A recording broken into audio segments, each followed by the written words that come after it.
Born in 1805, the story goes that 14-year-old Joseph Smith was visited by God and Jesus Christ, who called upon him to restore the true church in preparation for the end of the world and the second coming of Christ.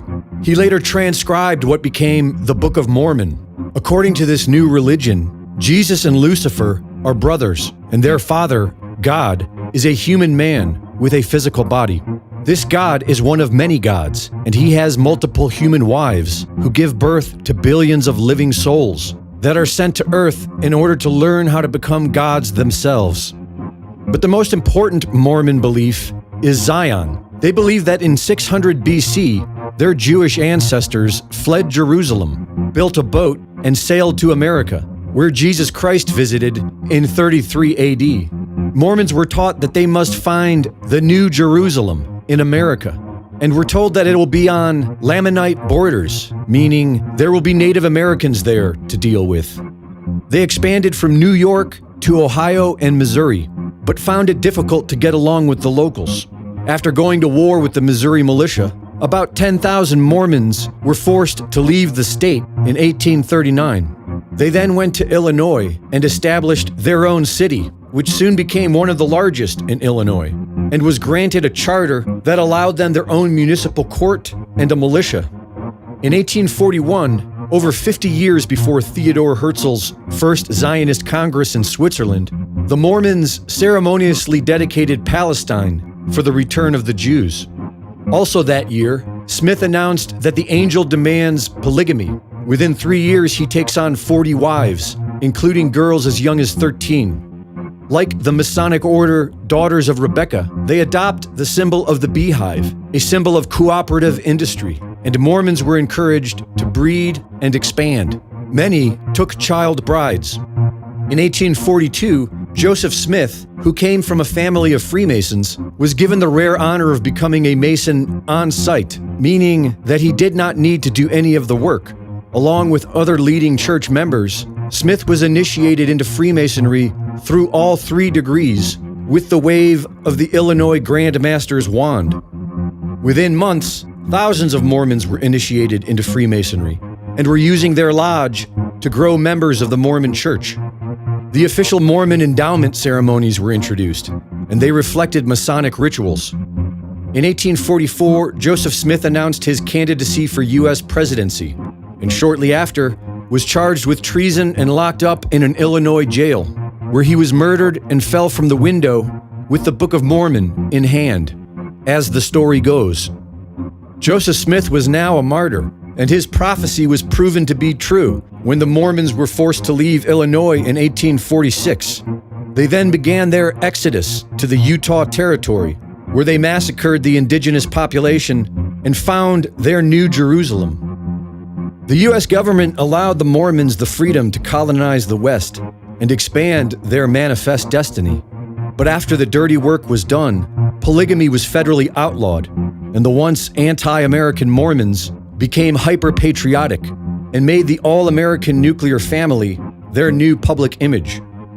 The entire Mormon religion is based on the belief that the world will soon end and that a Jewish state must be created in Palestine. The LDS Church, who identify as descendants of ancient Israel, was the only religious organization to officially support Israel's creation in 1948. In 1989, Mormons founded a university in East Jerusalem. The LDS Church is worth billions today. They are the main contender for the most Zionist organization of America. And Charlie Kirk said that half of his team were Mormons. Greg Reese reporting. All right. Hello, everyone, and welcome to the Diamond Report Live. Hope you guys are doing well out there tonight. It is 10:05 p.m. on October 26th, 2025. And here we go again, another Diamond Report Live.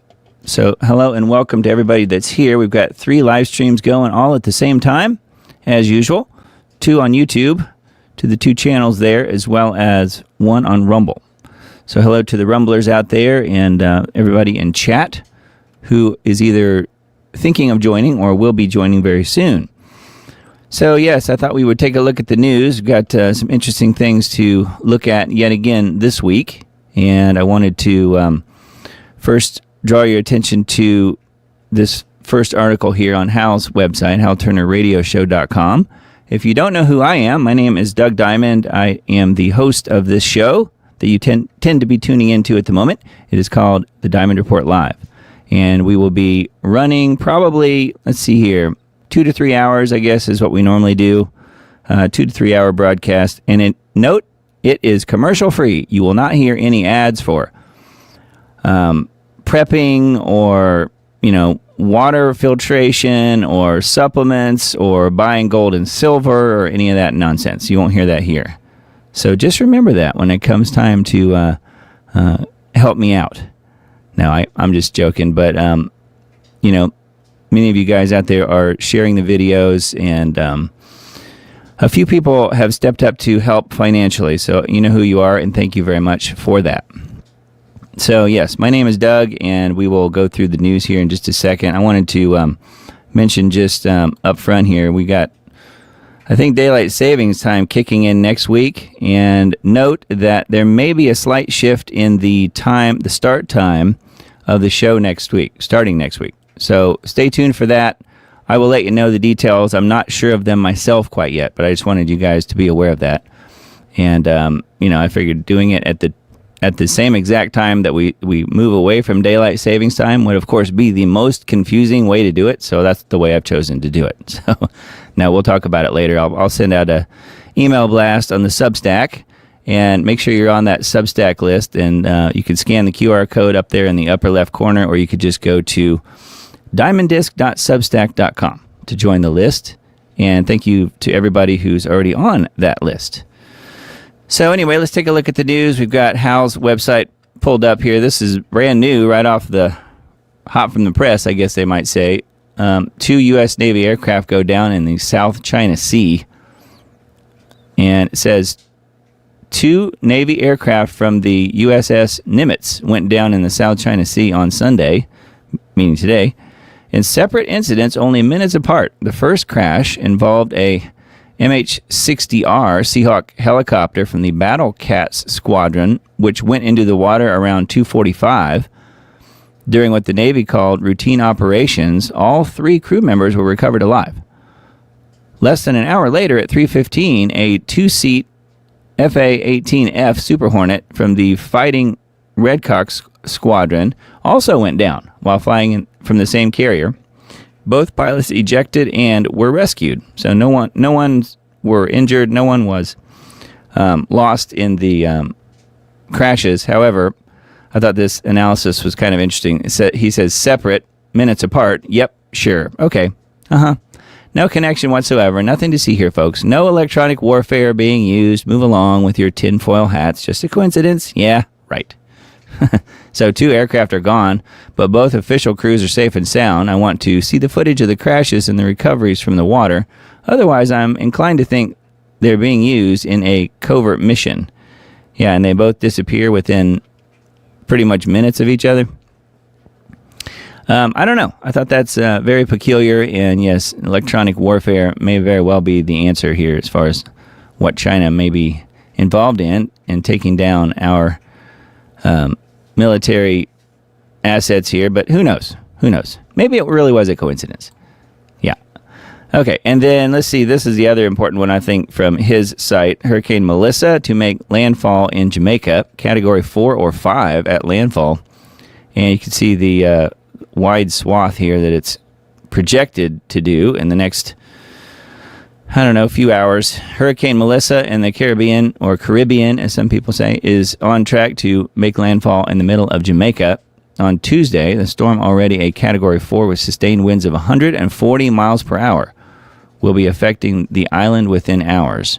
So there's more information here, including embedded video. And let's see. This VentuSky is one of the sites that I like to look at as far as tracking hurricanes. And note the completely natural 45-degree angle that the Hurricane Melissa track is showing here. So yes, that is not geoengineered. That's not steered. It's completely natural. And again, put your tinfoil hat on and just assume that everything's totally fine. Nothing's geoengineered. But anyway, yeah, you can see here from the Venture Sky website here, we've got some pretty high winds in this whatever category it's sitting at right now. Looking like around 80 miles per hour, maybe, maximum at the moment. So if you're in the Jamaica area or know people that are, hopefully they will be taking cover very soon. And I guess Cuba, too. It looks like it's going to be rolling right over the southern end of Cuba as well. So who knows where it's actually going to go, but it's an interesting trajectory. They've got it going straight north and east. So pretty wild. And yes, completely natural. So let's see. Let's look at needtoknow.news. This is G. Edward Griffin's site. I've got a few headlines pulled up from here.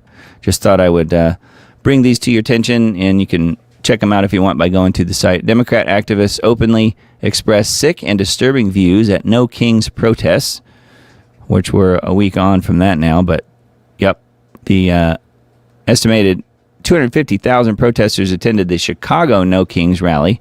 Yeah, I think overall they were saying originally there were 7 million people involved in the that was the estimate in the No Kings protest, and then I've heard other people say there's no way that it could possibly have been 7 million. There were a lot, and it probably was in the millions, but maybe more like 1 or as much as 3 million and not 7.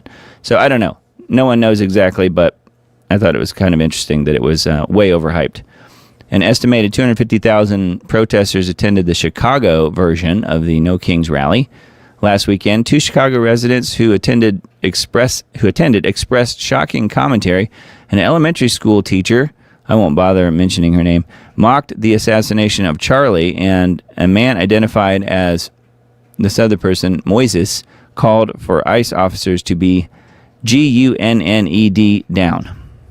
Yeah, and you may have seen the clips of the people here that are calling for people to be hurt. This is the woman that they mention here. Mocked the assassination of Charlie. Yeah, she's pointing a finger into her neck, like a gun. And then this guy right here is going on the record saying that ICE people needed to be GUNNED'd. So anyway, demonstrator in Seattle said that he wanted to KILL Stephen Miller, which is one of Trump's main guys. A critic noted that the event was used to stir up hate against people who do not agree with the left, than offering any constructive action to improve our country. Yeah, well, they are the ones fomenting violence. All of the violence seems to be coming from the left, but that's what they love. When you have a predominant group of baby killers out there, they don't care about you and I. That is for sure. All right, and then let's see here. Thought this one was kind of interesting. Another Trump appointee here. $40 billion bailout for Argentina, set to benefit a former Soros colleague of Treasury Chief Scott Bessent.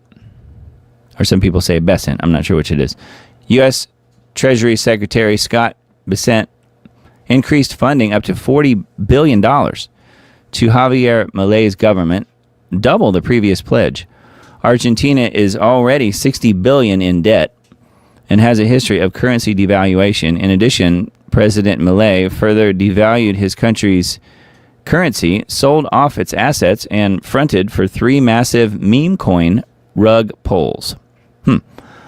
Originally, the U.S. pledged $20 billion, but U.S. Treasury Secretary Scott Bessent, who is a former Soros hedge fund manager, advocated for an additional $20 billion to backstop a private fund of private investors that bought Argentinian debt.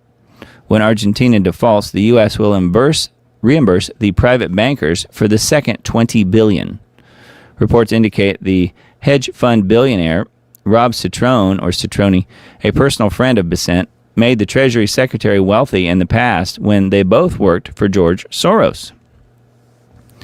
Citrone used his Discovery Capital Fund and bet heavily on Argentina, purchasing Argentine debt and equity. Argentina's economy crashed, and Citrone pressed his former colleague to use U.S. taxpayer money to cover the loss. Of course.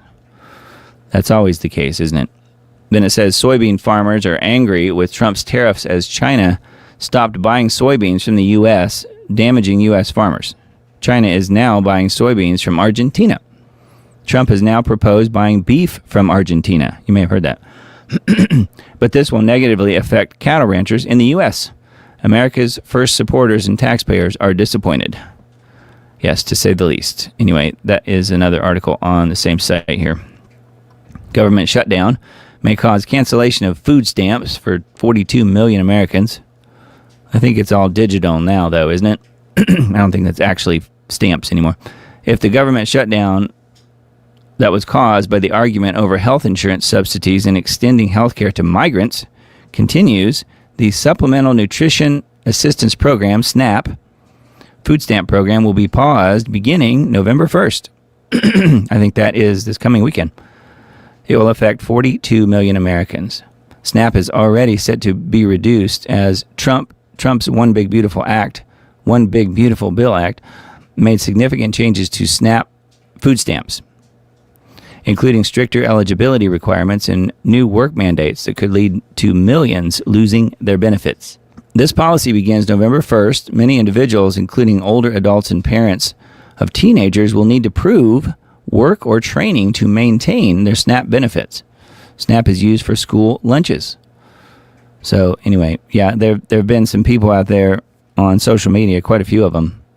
Right here's some of the embedded videos, just a few, of people threatening to become violent and start stealing as soon as the EBT food stamps are cut off, if that's what happens, which most likely that is what's going to be happening in the coming days around the 1st. So, the Democrats are completely responsible for this, the Schumer shutdown, as they say, but they do want to foment the civil war in the United States, and starting with people who can't afford to eat is a really good first step for that. So, yes, the people who are on the SNAP program most likely will be losing their benefits very soon.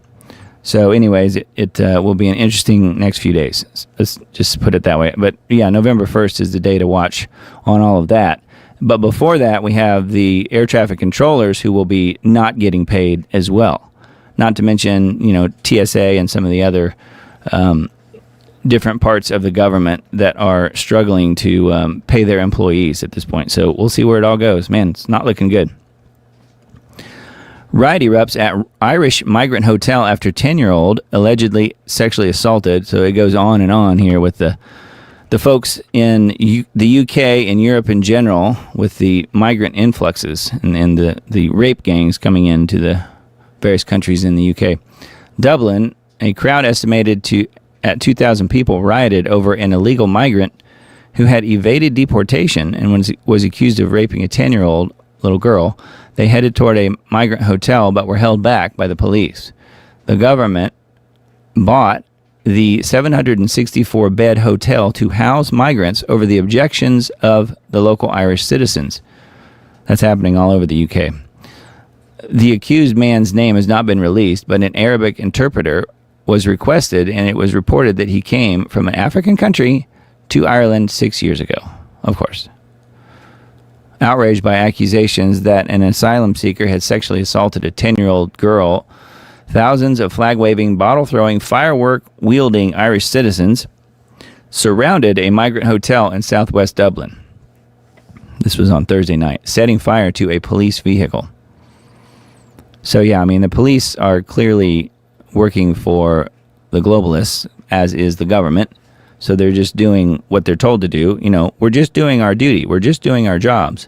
Yes, but they're doing the wrong thing. And they're doing the wrong thing all over the UK. 6 people were arrested from a furious crowd estimated to have numbered approximately 2,000. So what's interesting to me on this whole thing is, and we do have a video tonight about Ireland, so we'll take a look at that in a little bit. But what's interesting to me is this whole concept of vigilante justice, just like you remember the old Western movies where somebody would break the law and a group of people from town or whatever would get together and go and string them up. I think that may be what is in store for things in the UK. It's just a guess, but starting in Ireland, that would make sense if that is what happens, as far as just groups of people getting together because their government is on the side of the globalists, on the side of the migrants, on the side of making sure that the native people that live there, the people that have been there for forever, are the ones that are the victims. So because of that, my guess is you're going to see a rise in vigilante justice. And maybe not just in Ireland, it could spread. But yeah, it's really getting very bad over there as far as the various rape gangs and migrants allowed to literally do anything and everything they want with little to no punishment. I thought this one was interesting too. From the grave, Virginia Giuffre names former Israeli prime minister as her Epstein abuser. And there he is. We mentioned him last week. Ehud Barak. Virginia Giuffre, a Epstein victim, reportedly committed suicide in April at the age of 41 following a car accident. Critics are skeptical that she took her own life. We talked about that when that happened. Her book, Nobody's Girl, was published posthumously. Giuffre was recruited from Trump's Mar-a-Lago club by Epstein. Americans want to know who in our government has been compromised in the massive blackmail scheme. In the book, she claims she was beaten and raped by a well-known prime minister as she begged for her life. Giuffre has in the past indicated Israel's former prime minister Ehud Barak, who was also its defense minister, as one of the many elite people who raped her in the court filings. Barak has repeatedly denied the claims made by Giuffre and said he had no knowledge that Epstein was running a sex ring. No, of course not. Just like Bill Clinton didn't have any knowledge. The former prime minister and defense minister was a personal friend of Epstein's and received some $2.3 million in payments from a foundation associated with Epstein from 2004 to 2006. Yes, but he's completely innocent, never did anything wrong. And it's mentioning Prince Andrew here as well. Just like him, never did anything wrong. So, of course, I'm joking. Anyways, that is on needtoknow.news. We got several articles from there tonight, I guess. Evil. Bayer Monsanto seeks legal immunity for Roundup pesticide. It is 2 votes away from passing. So you know about Bayer, right? Bayer bought pesticide giant Monsanto in 2018 and has paid out $11 billion in injury and death claims from its Roundup pesticide product. The House is 2 votes away from passing a spending bill that could shield Bayer from tens of thousands of Roundup cancer lawsuits by blocking new pesticide label warnings. Section 453 of the fiscal year 2026 appropriations bill would prevent lawsuits against Bayer Monsanto and other pesticide manufacturers for claims associated with glyphosate and other chemicals. Section 453 would also prohibit the EPA from issuing new guidance or changing pesticide labels that differ from existing assessments. This means that if the EPA does not classify glyphosate as a carcinogen, states cannot impose additional warnings because states cannot require a pesticide label that is different from the EPA's label. So protecting big chemical. That's what's going on here. So that is about as evil as it gets. Right there. About. So anyway, there is a little bit more here on this article if you're interested in that. I know lots of people are really good at putting out petitions and so forth. I think there's some links here to that. There's at least one petition that I'm aware of in helping get this done as far as making sure that Congress does the right thing. So, yeah, we'll see where it goes, and it's not looking too good because, like Big Pharma, Big Chemical has many, many irons in the fire, and they have bought many politicians as well. So, anyway. And then this one, yet again, here we go again, California, illegal alien semi-truck driver from India on drugs crashes into multiple cars on the freeway and kills 3. Now, this guy looks an awful lot like the guy in Florida that did the U-turn on the interstate and killed 3 people there. And his name is Singh, S-I-N-G-H. But it's not the same guy. They just happen to have the same last name. 21-year-old illegal alien from India who was allegedly under the influence of drugs is accused of smashing into 8 vehicles. Yeah, he hit him from behind. He didn't stop. and causing a chain reaction of crashes resulting in the deaths of 3 people. Singh has been charged with gross vehicular manslaughter and DUI. The video appears to indicate that he never stepped on the brakes. Yeah, he just literally ran him right over. Dash camera footage of the crash showed the truck slam into multiple vehicles in the fiery crash and then veer off into the shoulder and ram into additional vehicles before coming to a stop. The 54-year-old man who was driving a Toyota Tacoma, and 2 occupants in a Kia Sorento were killed in the crash. A 43-year-old driver of a Dodge Avenger and a 59-year-old individual who was standing outside of a vehicle both suffered major injuries.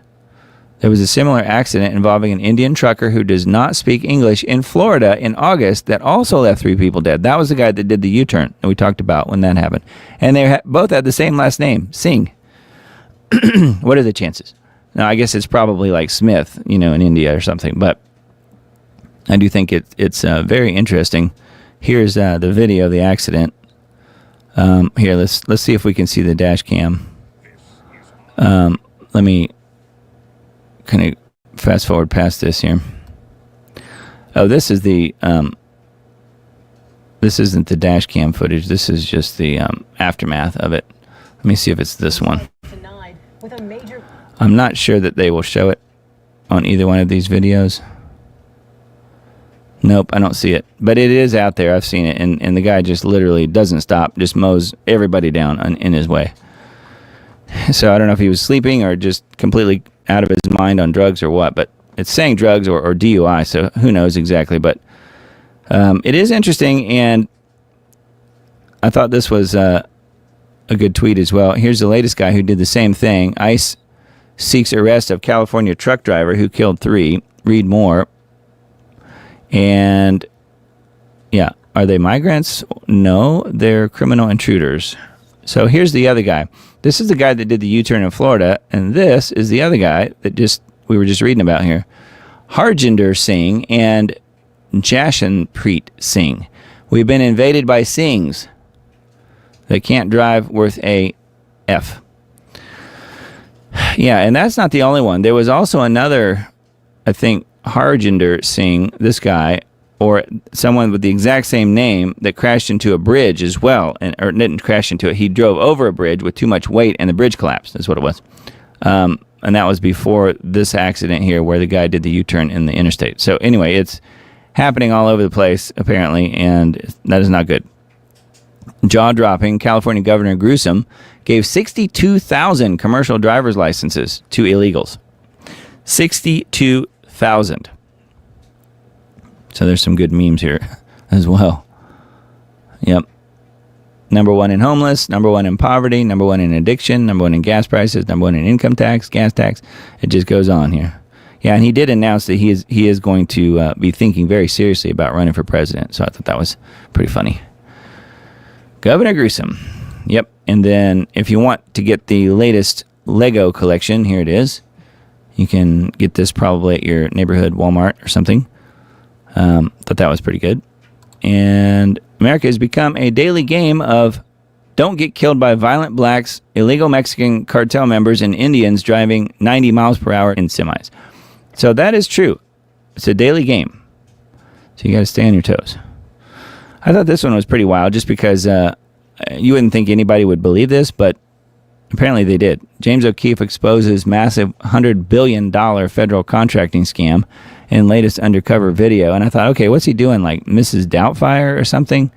Because it's clearly a wig and some silly glasses. Biden administration awarded over $630 billion in federal contracts under the SBA, Small Business Administration program designed to empower minority-owned small businesses. Over $183 billion was awarded in 2024 alone. A large portion of the money has been awarded to pass-through shell company schemes during that time. The companies get no-bid contracts, skim over half of the money off the top, and subcontract out nearly all of the work. Taxpayers are defrauded, and communities that were intended to have been helped lose opportunities. So that's kind of what this is about. We won't go into a whole lot of detail here. But you can see James O'Keefe doing his thing here with a silly wig. Yeah, cheap wig and eyeglasses. says hilariously hiding his identity with a cheap wig and eyeglasses, O'Keefe filmed a meeting he had with the director of contracts for ATI Government Solutions, where the scam was openly discussed during the meal. So, yep, pretty silly, but O'Keefe does it again. And apparently he's able to do just about anything he wants to get the truth to come out, because if you can get away with cheap eyeglasses and a wig, there isn't much else that you can't do, I think. So, way to go, James. Why mirror life is causing some genetic scientists to freak out. Mirror life. Some genetic scientists, this is on technocracy.news, some genetic scientists have a conscience and common sense. Dr. Kate gave up her $1 million grant from the U.S. National Science Foundation when she realized how dangerous the research became. She said mirror cells would likely be completely invisible to the human immune system. The National Science Foundation came up with this stupid idea in the first place. Think about it. You ingest a harmful bacteria strain that is easily defeated by your immune system, but if its DNA is mirrored, your body will not even see it, and you could be dead in 2 days. So that is what this article is about, genetic engineering. So isn't that lovely? The WHO and the EU launch AI system to monitor social media and online, quote, misinformation in real time. Hey, it's free. No wonder that is real-time sledgehammer has already spread in 110 countries. This will be worse than anything that we experienced during the Great Panic of 2020, which, you know what I'm talking about. The strategy is to encircle the globe and then squeeze the U.S. into compliance. Offenders will be detected and punished in real time. So get ready. Sounds a lot like the Beast system being deployed. So that is Article 2 here on technocracy.news. And then this is the third one. Big A. Robots will help avoid hiring 600,000 workers. Amazon, a thoroughly technocratic company, is the second largest employer in the U.S. and is giving us a picture of how robots will fit into the future, whitewashing it with a term like cobots, as in C-O-B-O-T-S, cobots, won't mask the reality that 600,000 new hires over the next few years will be robots, not people. Any warehouse operation of other companies should experience similar results. So, cobots. It makes them sound like they're working with us, not replacing us, doesn't it? How silly. So that's the technocracy.news article. A couple articles as well on Liberty Beacon. Secretive banking heir revealed as $130 million private benefactor to pay the troops. So it says billionaire recluse Timothy Mellon has been revealed as the now formerly anonymous private donor who gave $130 million to the United States government to help pay troops during the shutdown. The virtuous signaling of Mark Cuban, who's worth more than Mellon, won't even do that for Ukraine, where half of his family, quote unquote, is from. So that is how, I guess, in the interim anyway, that is how the military is being paid by a generous, anonymous, but now non-anonymous donation. Timothy Mellon, $130 million. So how about that? Paying the troops, keeping them, at least at the moment, keeping them afloat. Hillary called the devil in disguise, posting her own 78th birthday message. Twice failed presidential candidate Hillary Clinton got some pushback on Sunday after sharing her own birthday message, because she probably had no one else to wish her a happy birthday. In social media posts, Clinton acknowledged the date and accompanied the message with a photo of herself as a child. I'm 78 today and thinking of all the people who helped this young girl grow and thrive along the way. Today, I'd love to hear about how you're showing up in ways, large or small, for the next generation. Maybe someone will be inspired by your comment to be part of a child's village in the same way, she wrote. She just thinks she's a hero, doesn't she? Just full of herself. Happy birthday to this future president. Or maybe not. Anyway, I thought that was kind of funny. She wished herself a happy birthday. Okay, and then this one is probably not one that you've heard of, and maybe because of the skin color of the victim, perhaps. But there's so many of these things. This one was particularly bad, and the reason that I wanted to bring your attention to it was because it gets even worse. Not only does the murder of this little girl, is if that wasn't bad enough, it gets worse. French court hands rare life sentence to murder of 12-year-old Lola Davier, I guess probably. Says, see this report we had put out on the hideous murder of Paris schoolgirl Lola from 3 years ago. So this happened in October 2022. Another migrant murderer. So it says autopsy results shock France. A vicious murder that may be the tipping point for France. A woke response isn't going to work this time around. So the young girl, I won't get into the details, but let's just say that not only was she killed, but she was her body was used in a black magic ritual from the torturer and murderer here, who was from Algeria, involving killing and decapitating, okay, and drinking of the blood and so forth. I mean, it is really, really bad. And so on top of all of that, yes, they are going to, jail this person, and theoretically, I'm not sure if it's just for life or if it's a death sentence or what. Let me look and see if it says. It says this article puts out the costs of incarcerating the psychopathic woman. It's a woman that did this, by the way. To the French taxpayer, we feel that the discussion moving toward the death penalty for such crimes on Twitter with the finger pointed at the left for its historic abolition. Yeah, so people are calling for the death penalty for this person who did this, but of course, it's France and it may not ever happen. This is the mother, this is the brother.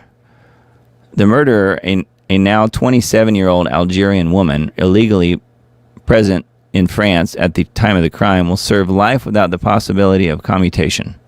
Okay, so anyway, what I was saying was that it got worse is because somewhere in here it mentions the little girl's father. Let me see. Here, the girl's father, Johan, who had been vocal in seeking justice for his daughter, died last year at the age of 49 after falling into alcohol abuse in the wake of his daughter's murder. So not only have this lady and her son lost the sister / daughter here, but the father of the family has also passed away. So wow, what a tragedy this one is. But yeah, this is not something that I was aware of and even heard of back 3 years ago when this happened. So I just think it's interesting. They are trying to hold this person accountable. We'll see what actually happens, but it's not looking good. That is a Liberty Beacon article if you want to look that one up. And then this one I came across and thought I would just mention it because I'm not really that surprised. We don't want his likeness on campus. Protesters move to block Charlie Kirk Memorial at UVU. A plan at UVU to create a memorial to Charlie has been met by protests and a petition signed by thousands to block the effort. So, how about that? Not that surprised, actually. Given the reaction after his death, I'm not surprised at all. One protester declared, "We don't want his likeness on campus." That is hardly a new sentiment since Charlie was assassinated on the campus on September 10th. However, the protest shows the sense of license that many have in opposing anyone with conflicting views, including those represented in memorials. Yeah, I mean, if they put up any sort of a memorial, not only would it get, right here, not only would it get vandalized, I would imagine it would be completely taken down or burned or pushed over and blown up or who knows what. It wouldn't last very long. So anyway, just thought you guys would like a little update there on what's happening on the campus of UVU. Doesn't look like there will be a Charlie Kirk Memorial anytime soon. Not a surprise. All right, and then this one, it's kind of another ridiculous thing that's come up this week. The left double dribbles over Trump's ballroom. You guys have probably heard about the Trump ballroom. Trump is redoing part of the East Wing to create a stunning new ballroom, something timeless, elegant, and built to host history for generations to come. And the left are absolutely losing their marbles. It's called ballroom derangement syndrome. So people with BDS now, ballroom derangement syndrome.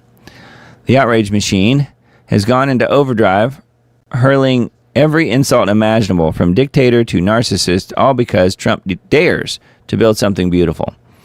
Hilariously, these are the same Democrats who will be twirling around the ballroom for years to come. Yeah, because it's okay when they do it, just not Trump. So here's the proposed location of it over here, see? So we have the existing, and this is the coming soon. What Dems aren't saying, though, is the most important part. Not one penny of taxpayer money is funding it. The entire project is being covered by private donations. But that doesn't matter. They don't care about tax dollars anyways. It's just the fact that Trump's doing it. If Obama were doing this, you can bet it would be the best thing ever. So anyway, and that's why they have the double dribble with Obama here. All right, and then DW.com, let's see here, a couple article headlines. Thought this one was interesting. Ukraine, Russia tests nuclear Skyfall missile, Putin says. Skyfall. So now we're officially in a Bond movie, if you didn't already know. Vladimir Putin claims Russia has carried out a successful final test of a new nuclear-powered cruise missile. The Burovesnik dubbed the SSC X-9 Skyfall by NATO. So NATO's come up with that name, I guess. Based on the James Bond series, or book, I guess. President Putin has confirmed the successful test of the long-range nuclear-powered cruise missile. It's not only capable of carrying a nuclear warhead, but it is also nuclear-powered. NATO refers to it as the SSC X-9 Skyfall. Then here's a little bit more information. We'll see where that goes. Let me look and see what else there is here. Kremlin says Trump and Putin summit not canceled. So I've heard back and forth, you guys may have as well, that the upcoming peace talks were going to be canceled, but this here is saying that no, that's not necessarily true. Kremlin says Trump and Putin summit not canceled, talks still possible. The Kremlin said it's incorrect to say the meeting between Putin and Trump was canceled, according to the Russian news agencies. Presidents cannot meet for the sake of the meeting. They cannot just waste their time, and they're open about that, said Dmitry Peskov, the Kremlin spokesperson. Earlier, Trump downplayed the prospects of a summit with Putin. I'm going to have to know that we're going to make a deal. I'm not going to be wasting my time, Trump said. Plans for a summit between Trump and Putin in Budapest collapsed earlier this week. They were going to discuss an end to the war in Ukraine. So that was the original reporting here. I've always had a great relationship with Putin, but this has been very disappointing, Trump said. I thought this deal would have gotten done before the peace deal in the Middle East. His remarks came as Kremlin negotiator Dmitriev met with Trump's administration officials on Friday and Saturday, including the president's special envoy Witkoff. So who knows where it's going, but this is saying it's not officially collapsed and talks are still possible, although it sounds like the Budapest meeting is off. So it's collapsed, but it's not collapsed. So there you go. Cleared that up for you, huh? And then Headline USA, I found this little update here. Charlotte train stabber, federally indicted, could face death penalty. So this is that guy, DeCarlos Brown, has 5 different attorneys. 5. 1 for state charges and 4, including a private practice lawyer in federal court, in a case that looks to impact how capital punishment is applied to the criminally insane. Yeah, well, he said that he was overcome by voices in his head or whatever it was. So I don't know what's going to happen here, but looks like he's lawyered up for sure. And you can bet the taxpayers are having to pay all of that. It says Brown is yet to make an appearance in federal court.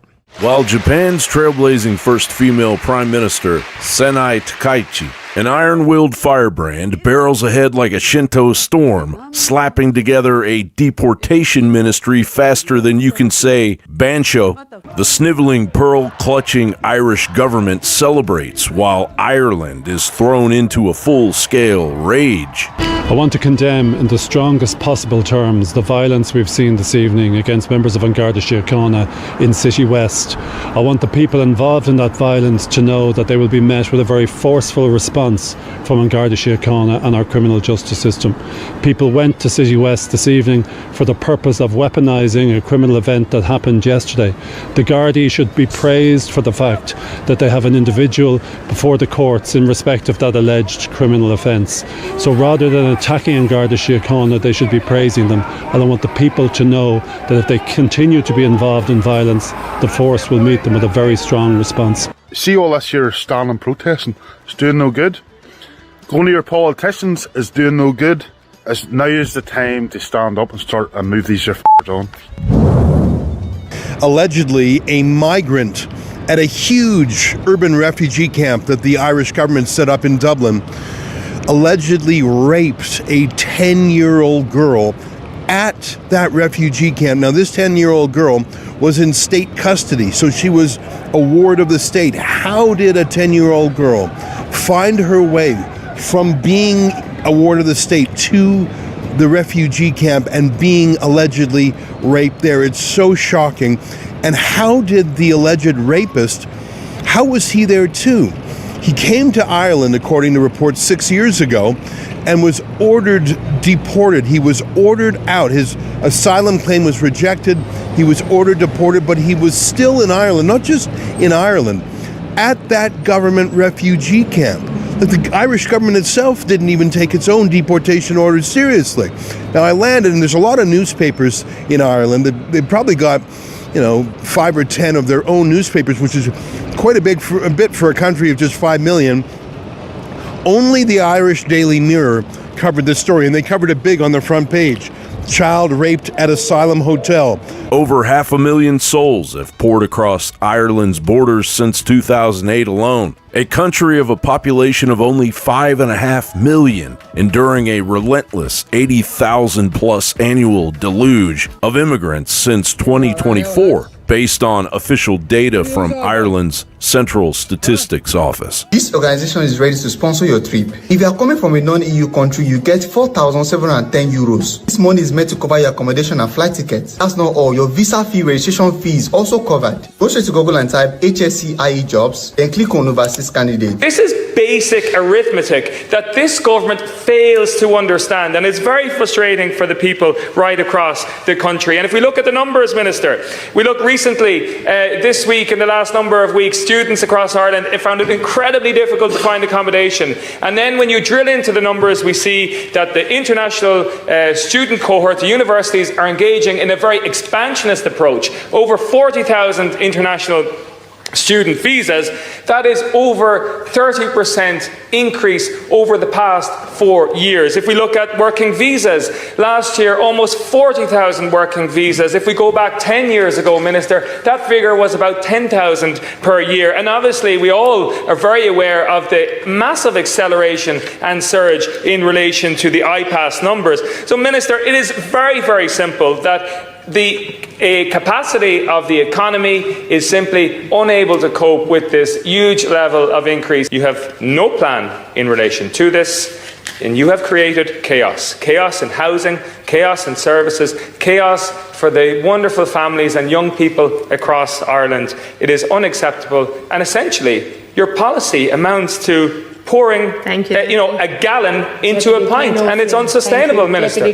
Crimes metastasizing, thefts ballooning 48% since the pandemic haze. Ireland's streets, once echoing with ancient bonfires and feasting in the misty heartlands of Longford, now reek of imported mayhem. Gutted by cowardly New World Order sycophants, betrayers of the old blood, History's bonfire will roast your spineless hides eternal. Mark my words, the ghosts of Era won't forget.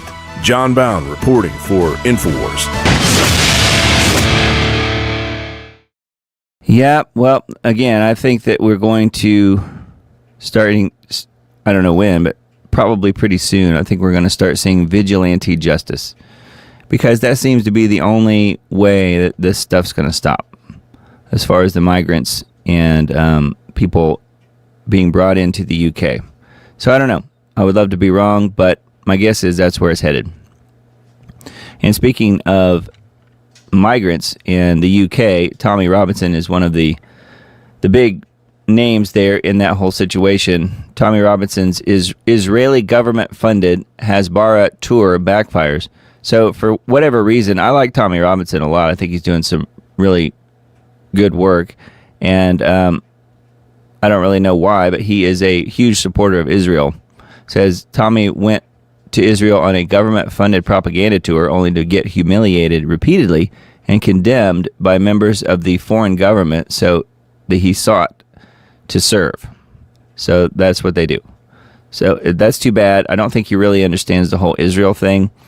But he, is clearly on the right side of many other issues. So therefore, I'm not going to condemn the guy. I think he's certainly served his more than served his time in many jails and prisons and stuff just for simply reporting the facts. And that was talking about the Muslim grooming gangs and stuff like that.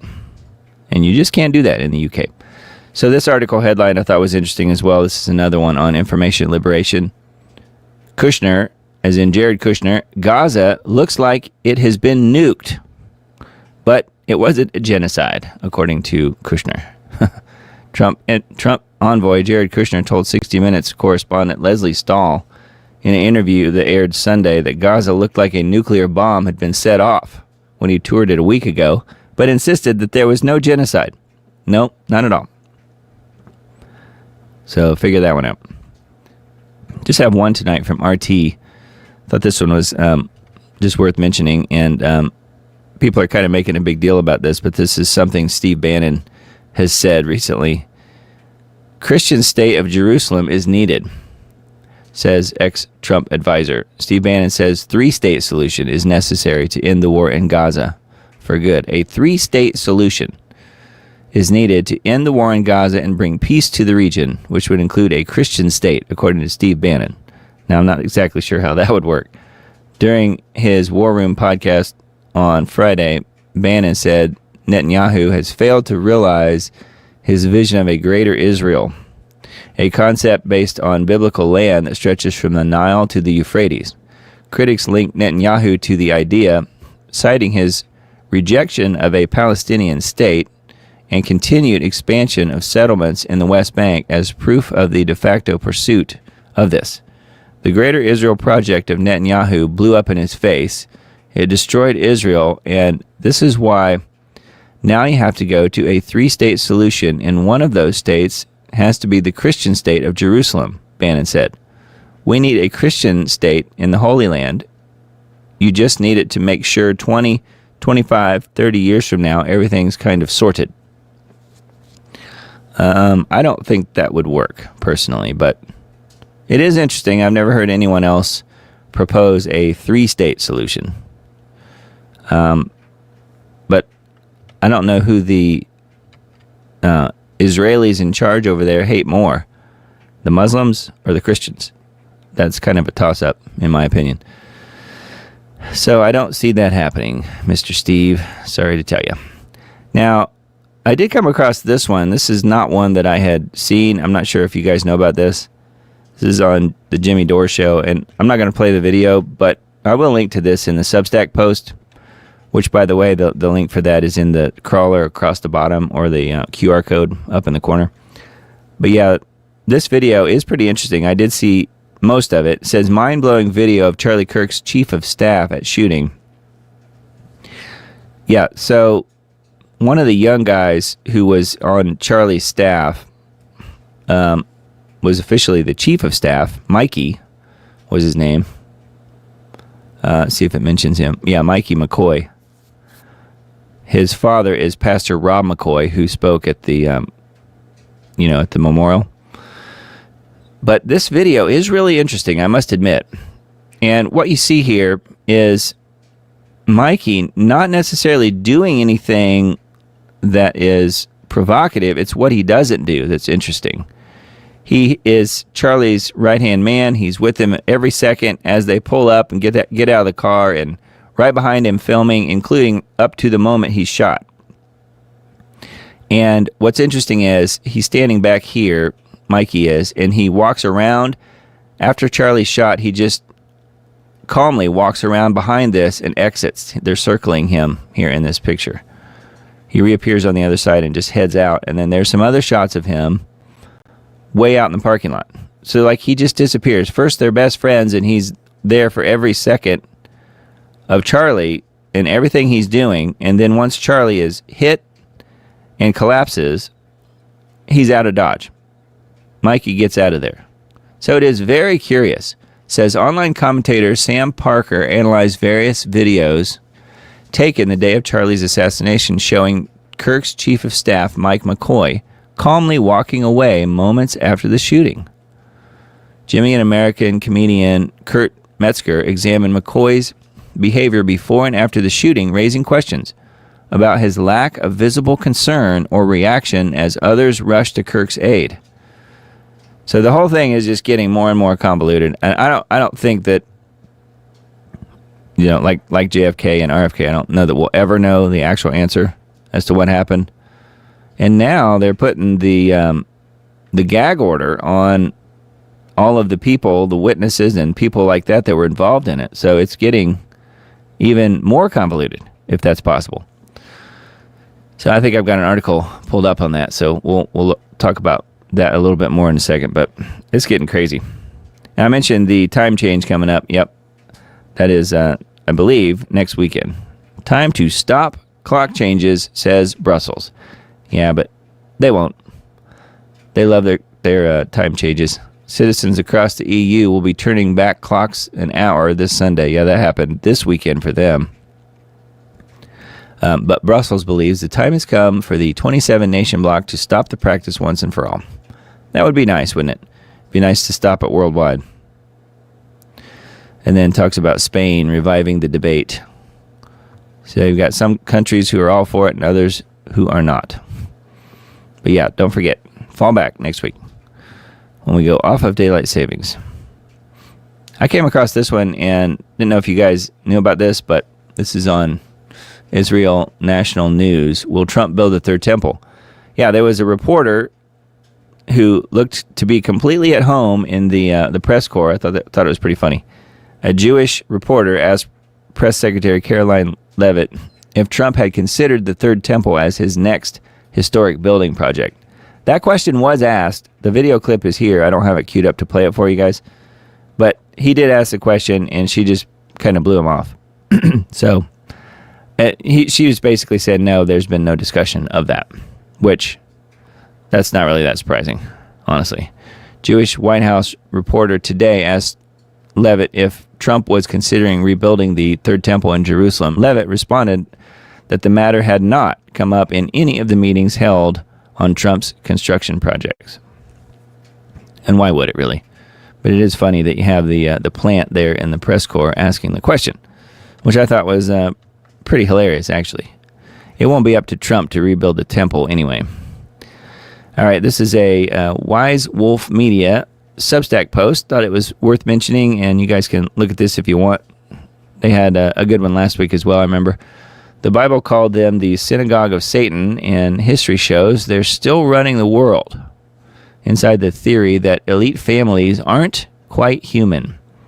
So this starts out talking about some of the Hollywood elite, which is not really that important in my opinion, but it is part of the story. But where it gets interesting for me personally is when they bring in Genesis 6:4. 16 words in English, the Nephilim were on the earth in those days, and also afterward, when the sons of God came into the daughters of man, and they bore children to them. So, and it talks about how Genesis 6 is important part of this whole story.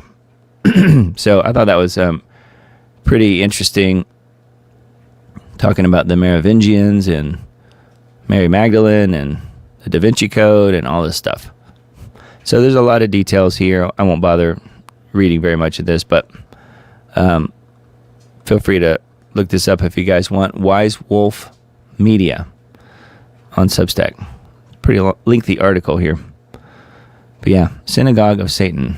And this article isn't referring to who you might think it's referring to, which kind of surprised me, actually.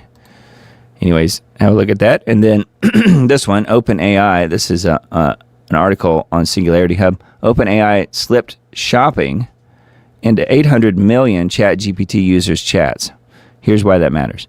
As AI shopping goes mainstream, will people keep any real control over what they buy and why? Just read the first part of this and see how annoying it is, because to me it's super annoying. I'm a tech person too. I like tech stuff, but this is not interesting to me in the least. All right, your phone buzzes at 6 a.m. It's ChatGPT saying, "I see you're traveling to New York this week. Based on your preferences, I've found 3 restaurants near your hotel. Would you like for me to make a reservation?" You didn't ask for this. The AI simply knows your plans from scanning your calendar and email and decided to help. Later, you mentioned to the chatbot needing flowers for your wife's birthday. Within seconds, beautiful arrangements appear in the chat. You tap one, buy now, done. The flowers are ordered. This isn't science fiction. On September 29th, 2025, OpenAI and payment processor Stripe launched the Agentic Commerce Protocol. This technology lets you buy things instantly from Etsy within ChatGPT conversations. ChatGPT users are scheduled to gain access to over 1 million other Shopify merchants, from major household brand names to small shops as well. As marketing researchers who study how AI affects consumer behavior, we believe we're seeing the beginning of this biggest shift in how people shop since smartphones arrived. Most people have no idea it's happening. From searching to being served. For 3 decades, the internet has worked the same way. You want something, you Google it, you compare options, you decide, you buy. You're in control. That era is ending. AI shopping assistants are evolving through three phases. First came on-demand AI. You ask ChatGPT a question and it answers. That's where most people are today. Now we are entering ambient AI, where AI suggests things before you ask. ChatGPT monitors your calendar, reads your emails, and offers recommendations without being asked. Soon comes autopilot AI, where AI will make purchases for you with minimal input from you. Order flowers for my anniversary next week, quote unquote. ChatGPT checks your calendar, remembers preferences, processes payments, and confirms delivery. Each phase adds convenience but gives you less control. So this is all getting worse and worse, in my opinion. So I'll go ahead and finish this. The manipulation problem. AI responses create what researchers call an advice illusion. When ChatGPT suggests 3 hotels, you don't see them as ads. They feel like recommendations from a knowledgeable friend. But you don't know whether these hotels paid for placement or whether better options exist that ChatGPT didn't even show you. Traditional advertising is something most people have learned to recognize and dismiss, but AI recommendations feel objective even when they're not. With one-tap purchasing, the entire process happens so smoothly that you might not pause to compare options. OpenAI isn't alone in this race. It's in the same month, Google announced its competing protocol, AP2. Microsoft, Amazon, and Meta are all building similar systems. Whoever wins will be in position to control how billions of people buy things, potentially capturing a percentage of trillions of dollars in annual transactions. And it says what we're giving up. This convenience comes with costs that most people haven't thought about. Privacy. For AI to suggest restaurants, it needs to read your calendar and emails. For it to buy flowers, it needs your purchase history. People will be trading total surveillance for convenience. Choice. Right now, you see multiple options when you search. With AI as the middleman, you might only see 3 options. ChatGPT chooses. Entire businesses could become invisible if AI chooses to ignore them. See where we're going here? Power of comparing. When ChatGPT suggests products with one-tap checkout, the friction that made you pause and compare disappears. So, and then there's a little bit more to this article as well. It's happening faster than you think, what you can do, the invisible price tag, and so on. So you can see where this is going. I can see it unfolding really quickly. And, you know, if ChatGPT or whatever your AI bot is decides that it doesn't like the politics of a given store owner or business owner, then it will just ignore that business's part of a search. So it would just ignore it. It would only give you the woke version, the politically correct businesses who are doing the DEI thing correctly and all of that. You see where it's going? So it's starting to get very, very objectionable out there, I think, as far as using AI, and you can see where it's going for sure. So that's a SingularityHub.com article. Pretty wild. And speaking of AI, this is an article from Gab.ai. Researchers expose systemic anti-white, anti-Christian bias in top AI models. So again, you know, if AI doesn't like the fact that you're a Christian or that you are white or whatever, there are other things that it will ignore, you know, in order to give the best results that it can for minority-owned companies or whatever. So this article is talking about race particularly and anti-Christian bias. Here we show exchange rates of ChatGPT-4 between the lives of humans with different religions. We find that GPT-4 is willing to trade off roughly 10 Christian lives for the life of one atheist. Importantly, these exchange rates are implicit in the preference structure of large language models and are only evident through large-scale utility analysis. So how about that? So 10 Christians for the life of one atheist. AI is totally fine making that exchange. Isn't that nice? Let's see here. What the research found was that for every major AI model, consistently devalues white lives while elevating every other racial group. ChatGPT-5 values white lives at 1/20th of non-white lives. Claude Sonnet 4.5, that's another AI, values white lives at 1/8 of black lives and 1/18th of South Asian lives. GPT-5 Nano values South Asians nearly 100 times more than whites. This pattern of systemic devaluation is not accidental. It is deliberate engineering with a clear ideological purpose. These models consistently prioritize non-white racial groups over whites, women over men, often by ratios of 4-to-1 or even 12-to-1, and illegal immigrants over ICE agents by as much as 7,000-to-1. They consistently value foreign nationals over American citizens. The immigration preferences these models exhibit reveal the true globalist agenda at work. So you can see where this is going. This is really bad news. And it's not that surprising, although it's worse than I even imagined it was. That's kind of what I'm getting at here. It talks about some other different AIs and stuff. The original GPT-4 study showed something equally disturbing regarding religious preferences that systemically devalue Christianity. The model valued Muslims significantly more than Christians, Jews more than Christians, atheists more than Christians, and Christians as the least valued religious group. This anti-Christian bias persists across most models, with Christians consistently ranked below other faiths in terms of human worth and value. The persecution of Christian values is baked into these systems at a fundamental level.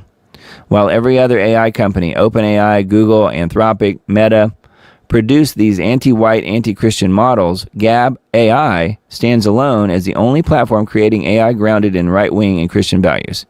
So this is a little bit of a, I guess you could call it a sales pitch for using Gab AI. I've never used it. But I would also mention that Enoch 2.0 that Mike Adams has also would be a little bit less likely to be so biased from what I have experienced. So there are a couple of good ones out there, and the ones that we mentioned in this article, for the most part, are not. So just be aware of that. So gab.ai, if you want to check into one that was responsible for this article. But also Natural News owner Mike Adams has Enoch 2.0. And that is at brightu.ai, if I remember right. So a couple of good ones there if you want to check it out. All right, and then this reclaimthenet.org article I thought was worth mentioning too. WHO and European Commission launch AI system to monitor social media and online misinformation in real time. So yes, we kind of mentioned this a little bit ago. This is more information on that. The World Homicide Organization has introduced a major overhaul in its global monitoring network, unveiling an AI-powered platform that tracks online conversations and media activity in real time. So you can see how they will tie that to the social credit score and your ability to have access to things like food, gas, money, things like that. Known as Epidemic Intelligence from Open Sources 2.0, acronym is EOS, I guess. The system is being presented as a new step in pandemic preparedness, but its reach extends well beyond disease surveillance. Yes, this will be about everything. The upgrade is part of a growing merger between health monitoring, digital tracking, and centralized information control. So anyway, yep, the WHO is right in the middle of all that stuff. Isn't that lovely? And the UN and all of the other global organizations. So that is a reclaimthenet.org article. And then this one from Christian Learning. Christian genocide in Nigeria. 3 million believers under siege, a call to prayer. Across northern and central Nigeria, a silent tragedy is unfolding. More than 3 million Christians are caught in what faith leaders describe as an ongoing genocide. Villages burned, churches destroyed, and families slaughtered or driven from their homes. According to CBN News, 70% of all Christians killed for their faith globally die in Nigeria. Wow. 70% globally are dying in Nigeria. The persecution has reached a scale that demands not only global awareness, but urgent prayer and decisive international action, especially from the United States, whose leadership is defending religious freedom. In defending religious freedom is vital. A nation in crisis, they are killing us because we are Christians. In rural communities across Nigeria's middle belt and northern states, survivors recount stories of unimaginable horror. Entire families massacred in their sleep. Churches burned to ashes during Sunday worship. Mothers and children fleeing into the bush with nothing but their faith. And it goes on here. So, I say all that to say a prayer for Christians, for other believers, especially in Nigeria, because they are under siege, big time, over there. So we think we have it bad over here. We're not in Nigeria, folks. So it ain't that bad. But yeah, that's pretty eye-opening, this article. ChristianLearning.com is where that one is. All right, and then I came across this one. Voluminous evidence and a gag order. Now, this is the Charlie Kirk case here. The gag order. Voluminous evidence and a gag order that could impact thousands in the Robinson case. Over 3,000 witnesses, associates of the case, attorneys, family members, even press are subject to the gag order and threatened with potential contempt of court charges and jail time for speaking.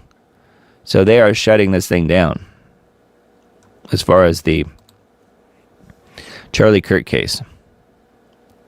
So how about that? So that is what this article is about. Is on Fox 13, Salt Lake City. So pretty interesting, huh? They're going to shut it down, at least as far as letting any of the information out. Because it's not a cover-up or anything. Not at all. Okay, I thought this one was weird too. China is stealing American DNA to create communist super soldiers. One of the ways I could see this extend until 2070 timeframe. Now this is this little quote here is from the guy that runs Daily Crow, which is a website that I got this link from. He says, one of the ways I could see this extend until the 2070 timeframe is that during this time we would see a more complete fulfillment of the days of Noah. The DNA manipulation has been going on for many decades, but it is just now getting extremely capable. 45 years of this, and it is abomination central. So, but then he says, FYI, I'm about 10% likelihood that would even happen. Still, I think we wrap up in the next 10 years. So again, that is the guy that runs the Daily Crow, whom I have traded emails with, and he's on very much on the same page as a lot of what I report about. So as far as timeline, as far as Jesus' return and so forth. But I thought this Discern Report article was pretty interesting just because it's about China stealing Americans' DNA to create communist super soldiers. So that's a weird one, huh? So maybe that feeds into the 200 million strong army or something. Who knows? So there's more here on this specific article on this website, discernreport.com, and we'll link to this in the Substack post. Pretty weird one. And then another one, mosquitoes have suddenly been discovered in Iceland for the first time in history. Bill Gates is real happy about that. Mosquitoes have been discovered living on Icelandic soil for the first time in recorded history. The insects were identified as Coliceta annulata, a cold-tolerant mosquito species common in northern Europe. Cue the liberal talking points on global warming or climate change or whatever they're calling it now. A bit more about this historic feat for mosquitoes. And Bill Gates is very happy about this. He's saying, fantastic. The Icelandic Institute of Natural History and the species said the species can survive Icelandic winters by taking shelter in shaded areas such as cellars and livestock houses. While mosquitoes have occasionally arrived in Iceland as stowaways on airplanes, this marks the first confirmed instance of them establishing themselves in the wild. But yes, Bill had nothing to do with it. Iceland was one of two countries that had never seen mosquitoes establish themselves in the wild. That leaves Antarctica as the final holdout. You know, there's not enough humans there to make it work very well, I think, is my guess, in Antarctica. But there are plenty in Iceland for sure. That is a weird one. Anyway, wanted to mention that. Way to go, Bill. And then this one from Armstrong Economics. Swiss man imprisoned for saying skeletons cannot be transgendered. Yeah. Governments began inserting the term misinformation into the mainstream narrative during the pandemic. The government has stole discretion and determined what is considered factual. Trust the science is code for trust the government to dictate reality, and if you question that reality, you will be punished. Swiss National Council member Andreas Glarner found himself in a courtroom after posting on social media, quote, and I've said this before, if you dig up LGBTQI people after 200 years, you will find only men and women based on their skeletons. Everything else is a mental illness promoted through the curriculum, end quote. Absolutely 100% true, no question. But police officers interrogated him over the intent of his post on his personal social media page. The authorities determined that he had committed a crime under the new guidelines in the Swiss Criminal Code that ban any questioning of sexual orientation or sexuality. The judge ruled, this is all that matters, the judge ruled LGBTQI means lesbian, gay, bi, transgender, queer, and intersex, whatever that is, and denotes, therefore, different sexual orientations. It's a loose group of people who consider themselves a part of the aforementioned sexual orientations. Therefore, LGBTQI is a group of people with specific sexual orientations. But he didn't address what the guy said, which is interesting, isn't it?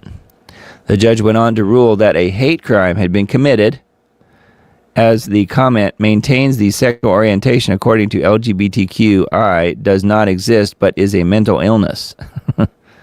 He therefore denies the people who belong to this group their human right to existence. He was fined 500 Swiss francs for his social media post in order to pay an additional 600 Swiss francs in legal fees.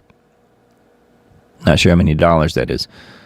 Believing the rule was unjust, he refused to pay the fines and was sentenced to imprisonment. So there you go. That is a Armstrong Economics article, and all that happened in Switzerland. So if you think it can't happen here, think again. That kind of stuff is coming here. It's coming globally.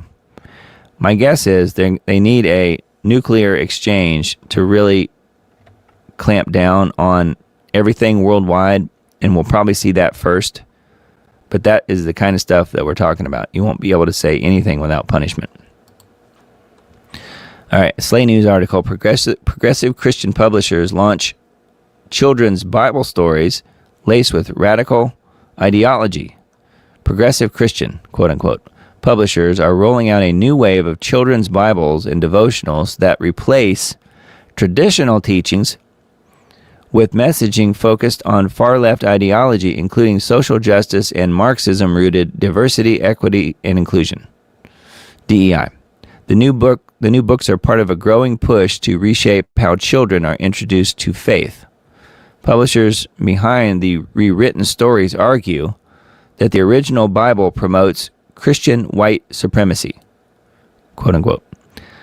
The movement, which publishers openly describe as an effort to align Scripture with modern values, has sparked concern among parents and faith leaders who say it distorts biblical truth under the banner of inclusion.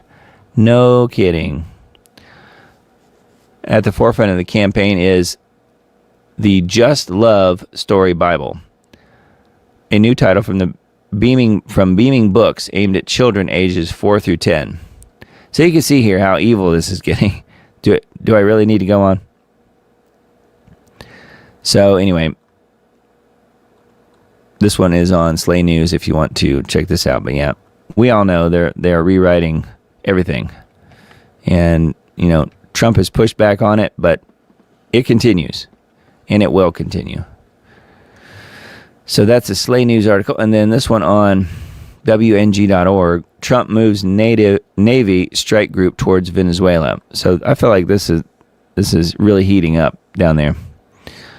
Military officials relocated one of the military's strongest Navy strike teams to the Caribbean to combat so-called narco-terrorists, according to a Friday statement from the Pentagon. And it says the Gerald R. Ford Carrier Strike Group will operate out of the U.S. Southern Command area of responsibility, which includes the entirety of South America and the waters surrounding it.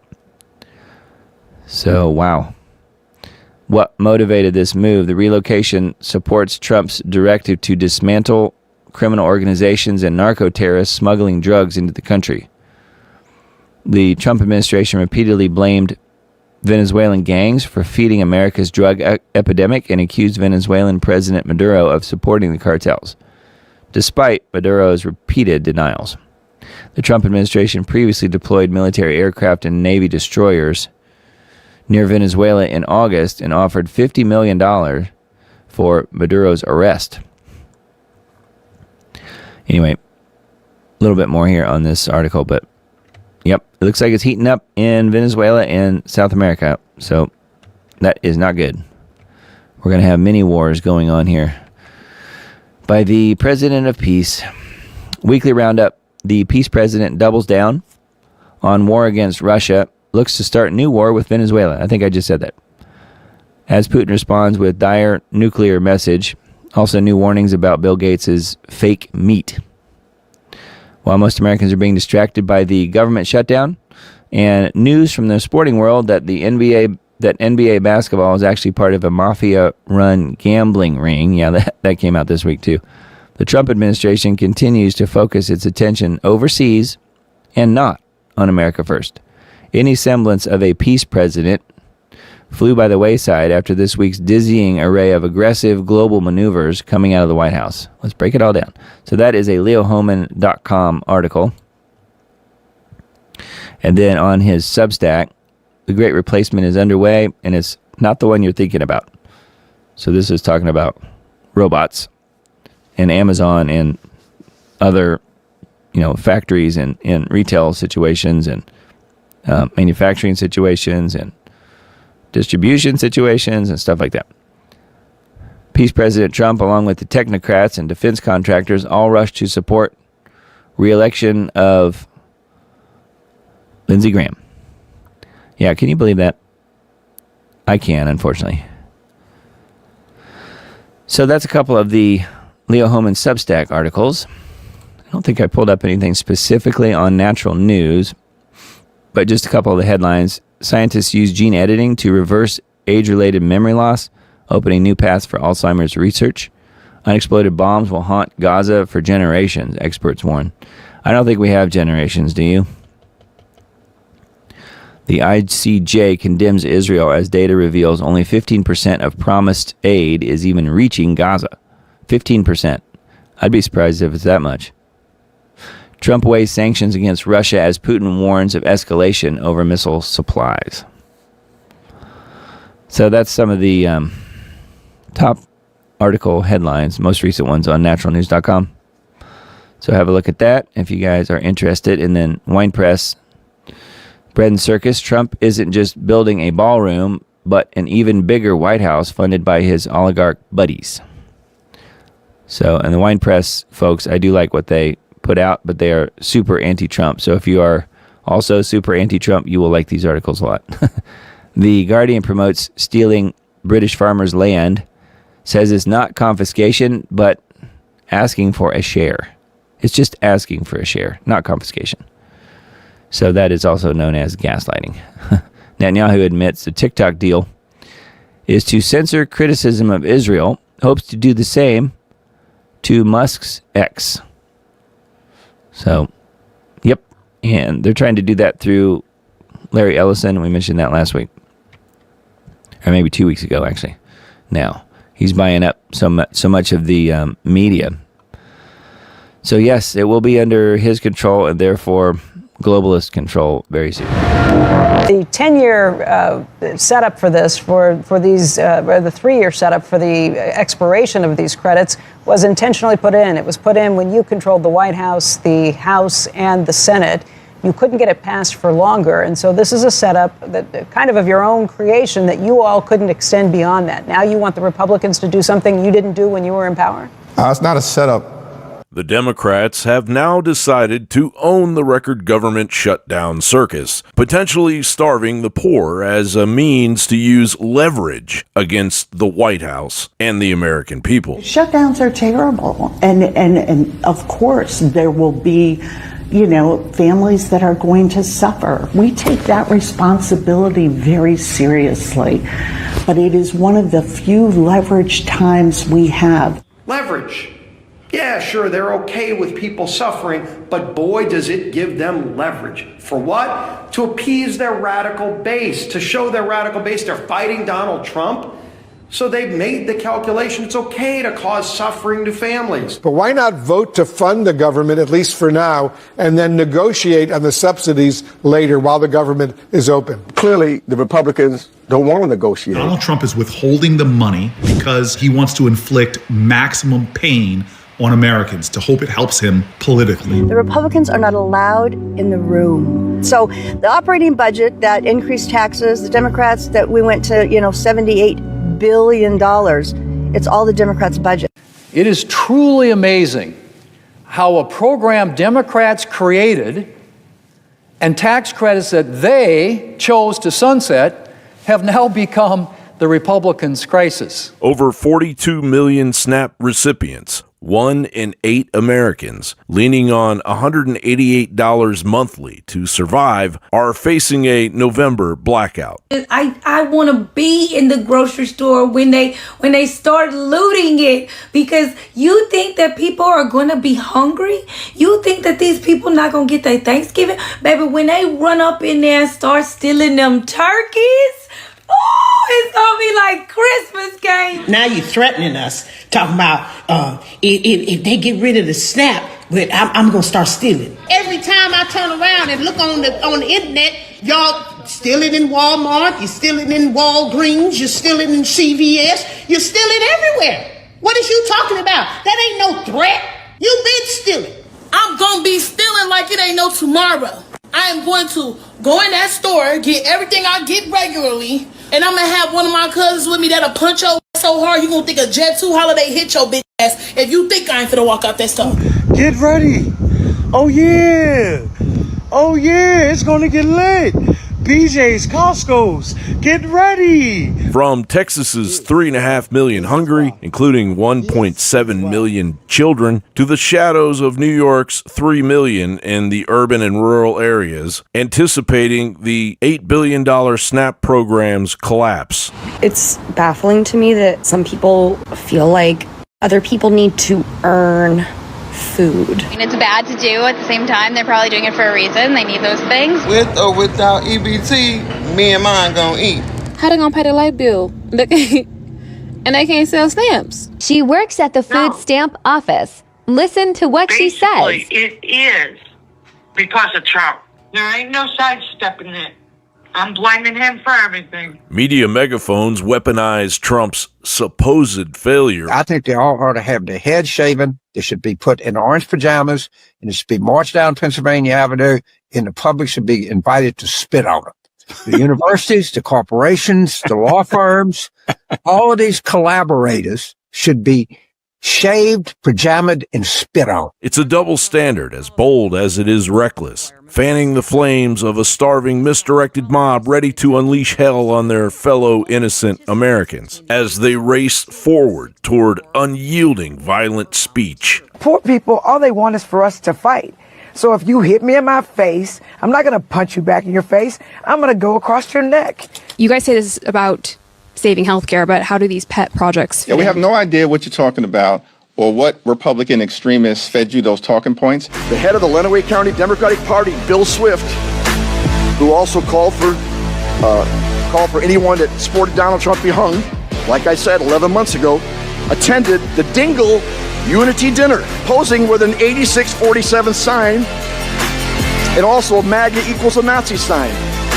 Now, some on the other side of the chamber were at this event. They were headliners. The Secretary of State, your state party chair, he headlined the event. These are the same people who claim to be the champions of civility. You're the same people that tell me that words matter, that rhetoric can incite violence. And then when it's your side, when it's hate directed at a Republican president, you laugh and suddenly say, well, it's speech.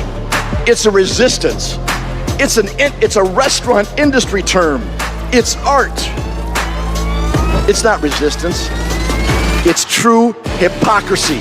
You have these real sociopaths that are real anti-Semites, true white supremacists like Stephen Miller.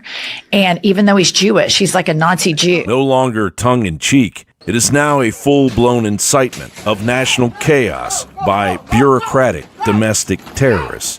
John Bound reporting for InfoWars. All right. There was a pretty good report on what's getting ready to happen, I guess, to some degree with the whole EBT and SNAP thing. So something to keep your eye out for. Anyway, I thought we would watch that one, and hopefully that was somewhat enlightening. I like John Bound's reports. I think he does good work. All right, let's look at this one. So, French police arrest suspects in a $100 million Louvre crown jewel heist, which we mentioned last week, I think it was, or maybe the week before. French authorities announced Sunday that multiple suspects have been arrested in connection with the daring theft of the crown jewels worth more than $100 million from the Louvre. So I'm looking to see what they found out about them. The arrest came just a week after thieves executed one of the most brazen heists in modern French history, raising questions about the security of the world's most visited museum. Yeah, you could say that. Paris prosecutor confirmed that arrests were made on Saturday evening, including one suspect who was detained at the airport, Charles de Gaulle Airport, as he attempted to leave the country. They declined to provide exact numbers to confirm whether the priceless jewels had been recovered. The theft, which occurred October 19th, so yeah, last weekend, both shocked France and the international art world. In less than 8 minutes, a skilled crew scaled the facade of the Louvre using a basket lift, forced open a window, smashed display cases, and escaped with jewels tied to European royalty. Sorry about all the weird advertising on this website and all the others, for that matter. It's not me, it's just on these websites. The stolen items, estimated at $102 million, included a sapphire diadem, a necklace, and an earring linked to 19th century Queens Marie Amélie and Hortense, as well as an emerald necklace and earrings tied to Empress Marie-Louise Napoleon Bonaparte's second wife. Also missing were Empress Eugenie's diamond diadem from her diamond and emerald corsage bow brooch. One of the most famous pieces, Eugenie's emerald set imperial crown containing more than 1,300 diamonds, was later found abandoned near the museum, damaged but recoverable. Still, the disappearance of the remaining jewels represents an enormous cultural and historical loss. Louvre director Lawrence admits that robbery reflected a terrible failure in security. No kidding. So anyway, it looks like they have arrested some people. Who knows if they're going to recover the jewels. So that's a weird one, all right. So a little bit of a follow-up there. And then this one, also from the Gateway Pundit. Transportation Secretary Sean Duffy weighs in on government shutdown and its effect on air travel. The controllers are wearing thin, and again, they are taking second jobs. So I mentioned this at the beginning of the broadcast. The air traffic controllers is more what this one's about. Transportation Secretary Duffy was on Sunday Morning Futures to discuss the government shutdown and its effect on air travel, and discuss the issue of illegal aliens being given driver's licenses in California, which we've mentioned earlier as well. He explained that the federal government would withhold millions of dollars in funding because Gruesome was unwilling to comply with the law. So that's good news. And then the question here, are you seeing a lot of TSA and transportation workers now calling in sick, saying that they are not coming to work since they are not getting paid? And then, yes, so they got their notice on Thursday and Friday. They get a notice of what they are going to be paid on Tuesday, and they get a big fat zero. No paycheck is coming on Tuesday, Duffy said. I've been out talking to our air traffic controllers, and you can see the stress. These are people that oftentimes live paycheck to paycheck. I think a lot of people do, don't you?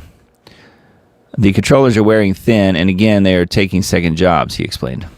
You're going to see more staffing shortages in towers, which means you are going to see more and more delays, more cancellations, and then you see more Americans frustrated at Democrats, and they will say, open up the government, enough is enough.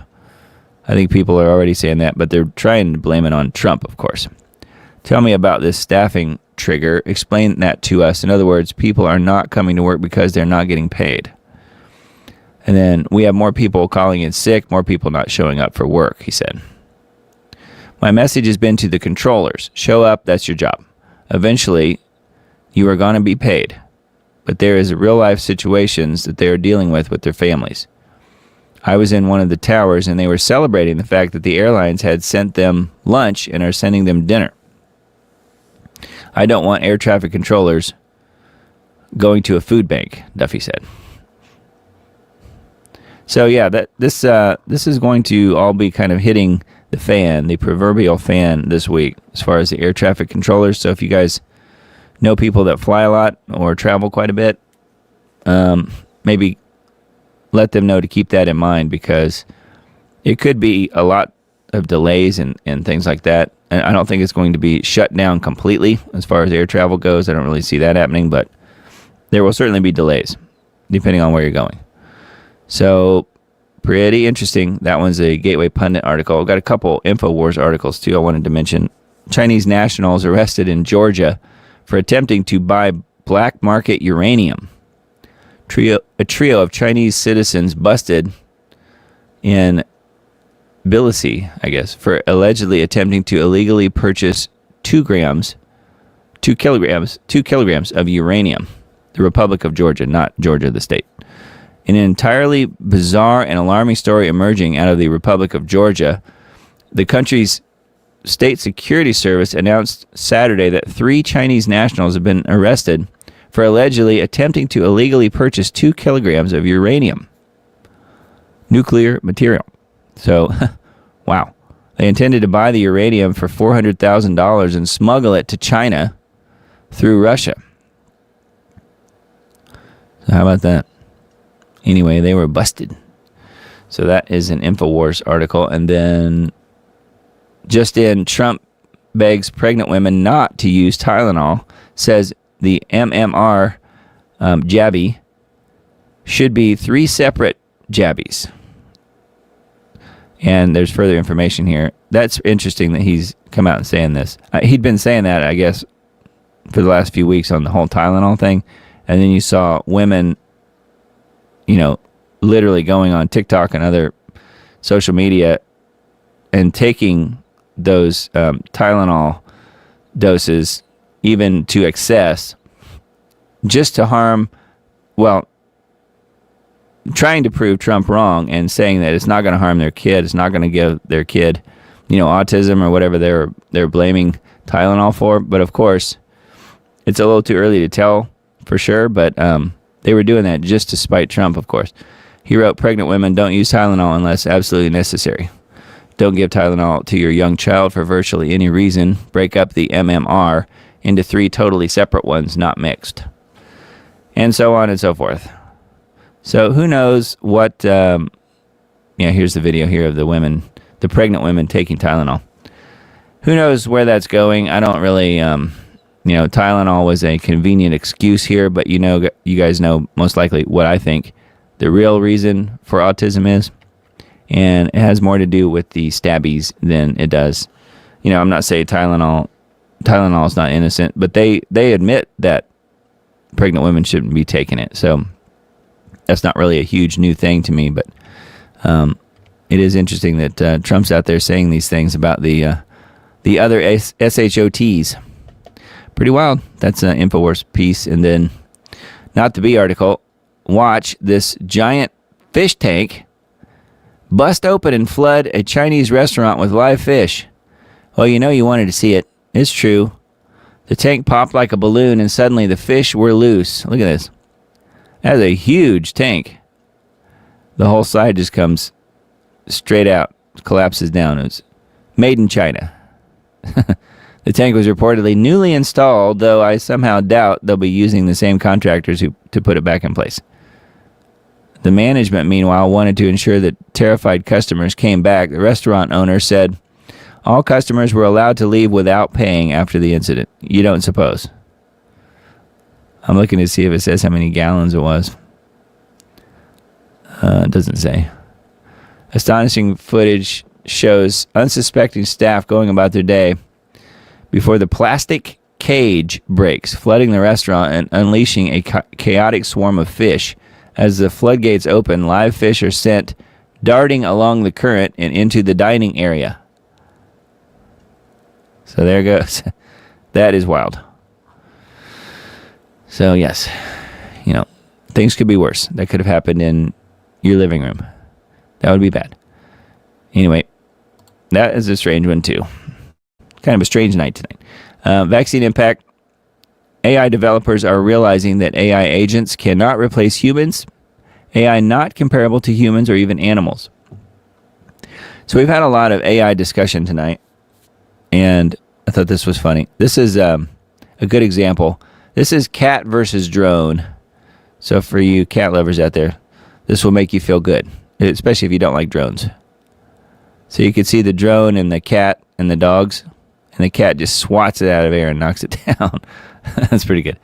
So yes, Andrej Karpathy, one of the founding members of OpenAI, along with Sam Altman, made a lot of waves in the AI tech world this past weekend when he stated that the idea of AI replacing humans as being right around the corner was not true, and that industry leaders were overhyping it for financial gain. He stated that AI code cannot learn or reason like humans or even animals. So here's the excerpt here where he's talking about this. AI cannot reason about anything it hasn't already been trained on. That's a good example. A lot of Karpathy's criticisms of his own field seem to boil down to a single point.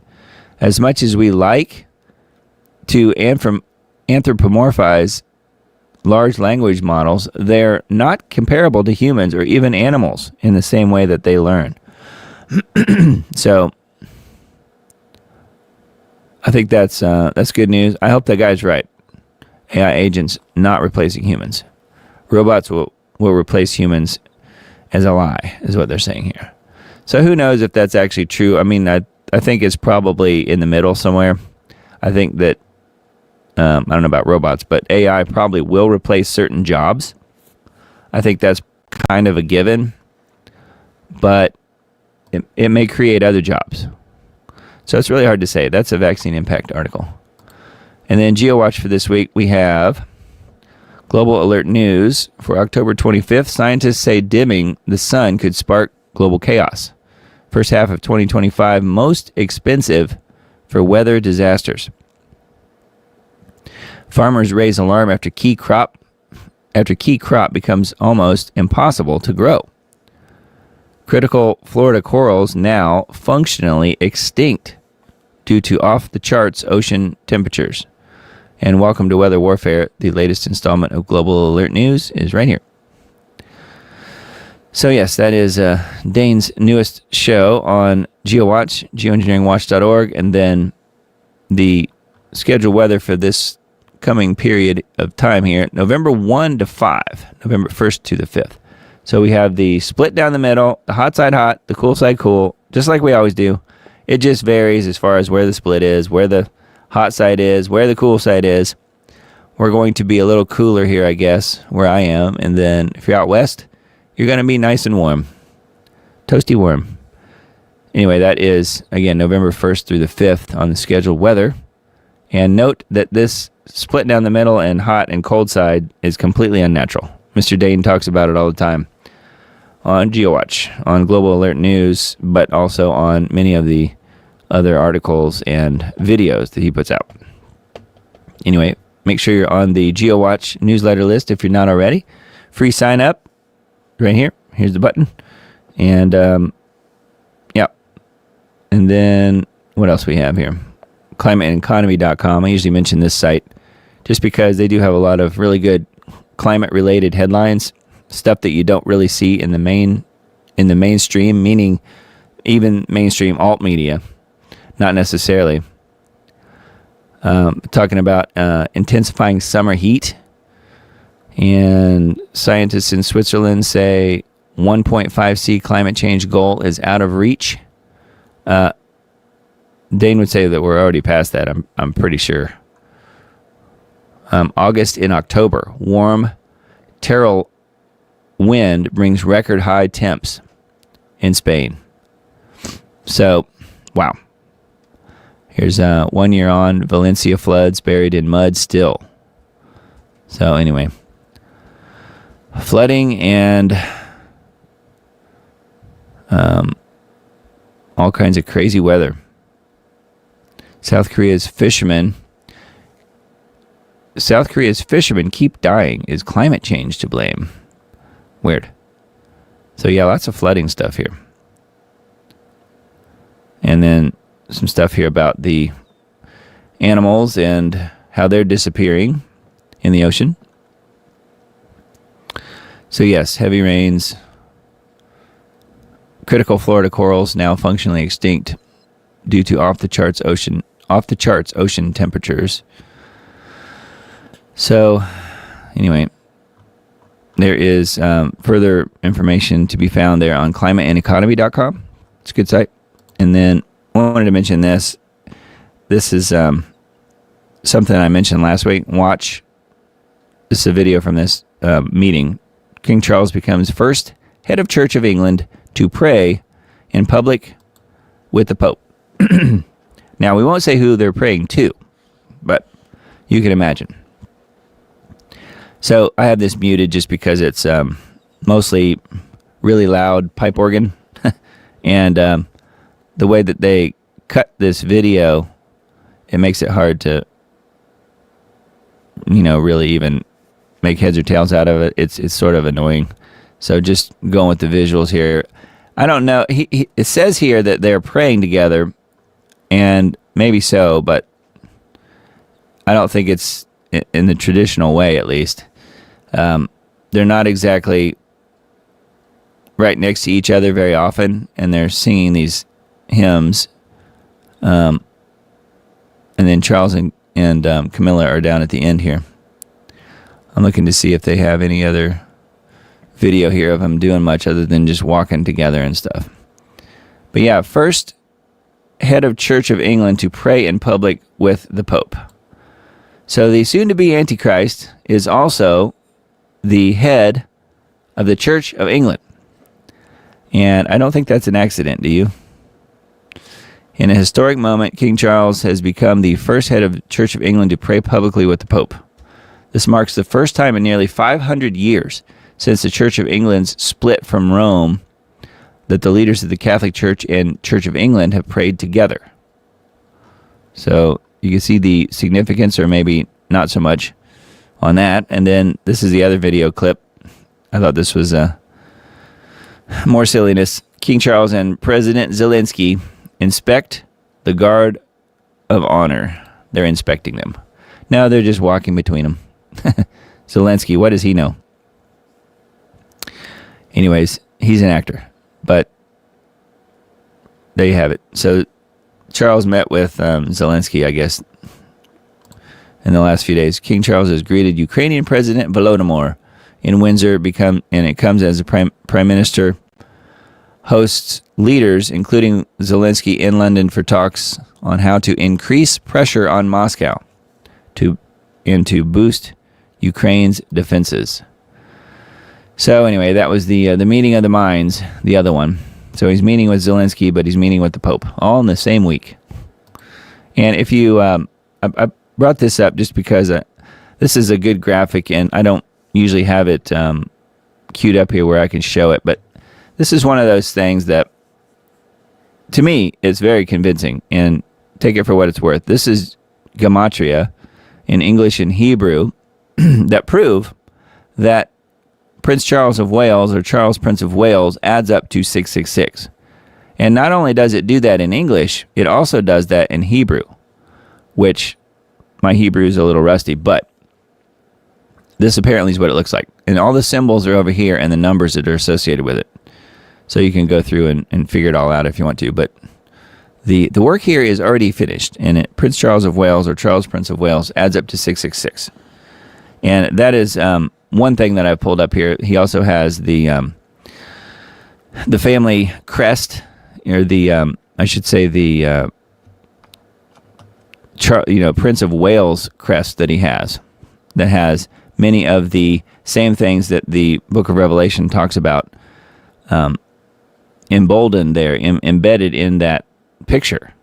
So I'll pull that up next week and we can look at that. But I thought this one was pretty interesting and certainly worth mentioning. This is a screenshot right out of Tim Cohen's book, The Antichrist in a Cup of Tea.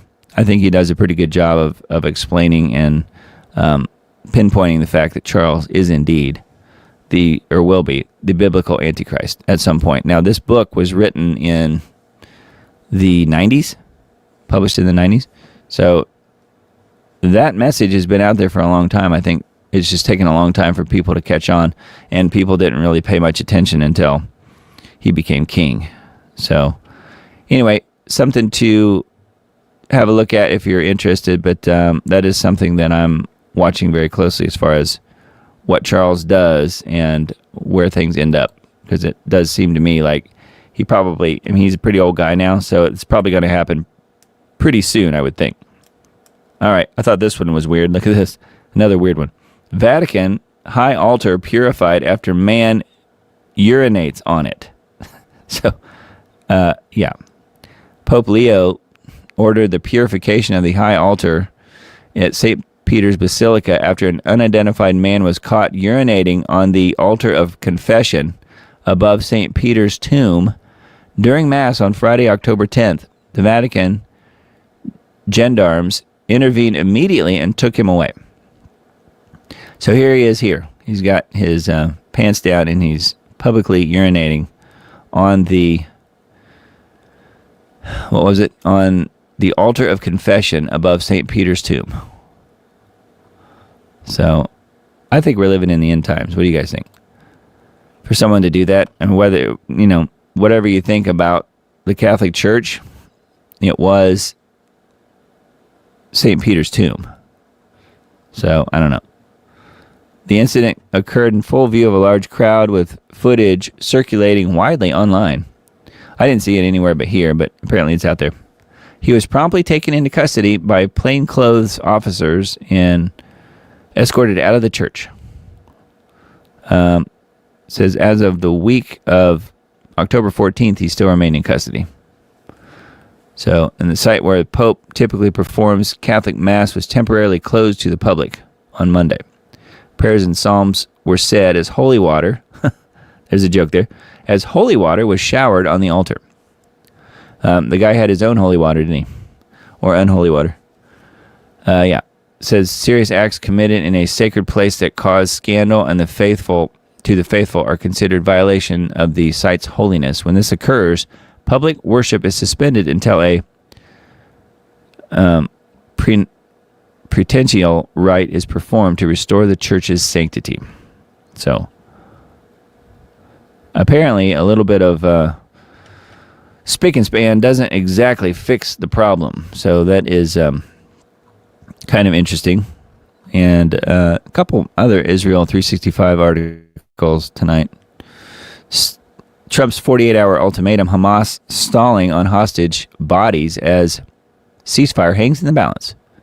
Sounds like a reason to go back to war, go back to bombing Gaza, doesn't it?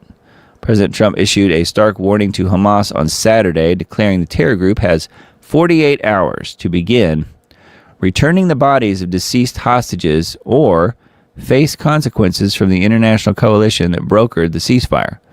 See, the problem here, though, I think the problem, at least in part, would be that they have bombed them so thoroughly, I'm not sure that they can even find the bodies, or if there are, if the bodies are even intact. It's hard to say. The ultimatum came as families of the fallen marked 750 days since the last remains were returned to Israel, their patience wearing thin with Hamas's claims that it cannot locate all the bodies. I tend to think that that's probably true, at least to some degree. Hamas is going to have to start returning the bodies of the deceased hostages, including 2 Americans, quickly, or the other countries involved in this great peace will take action.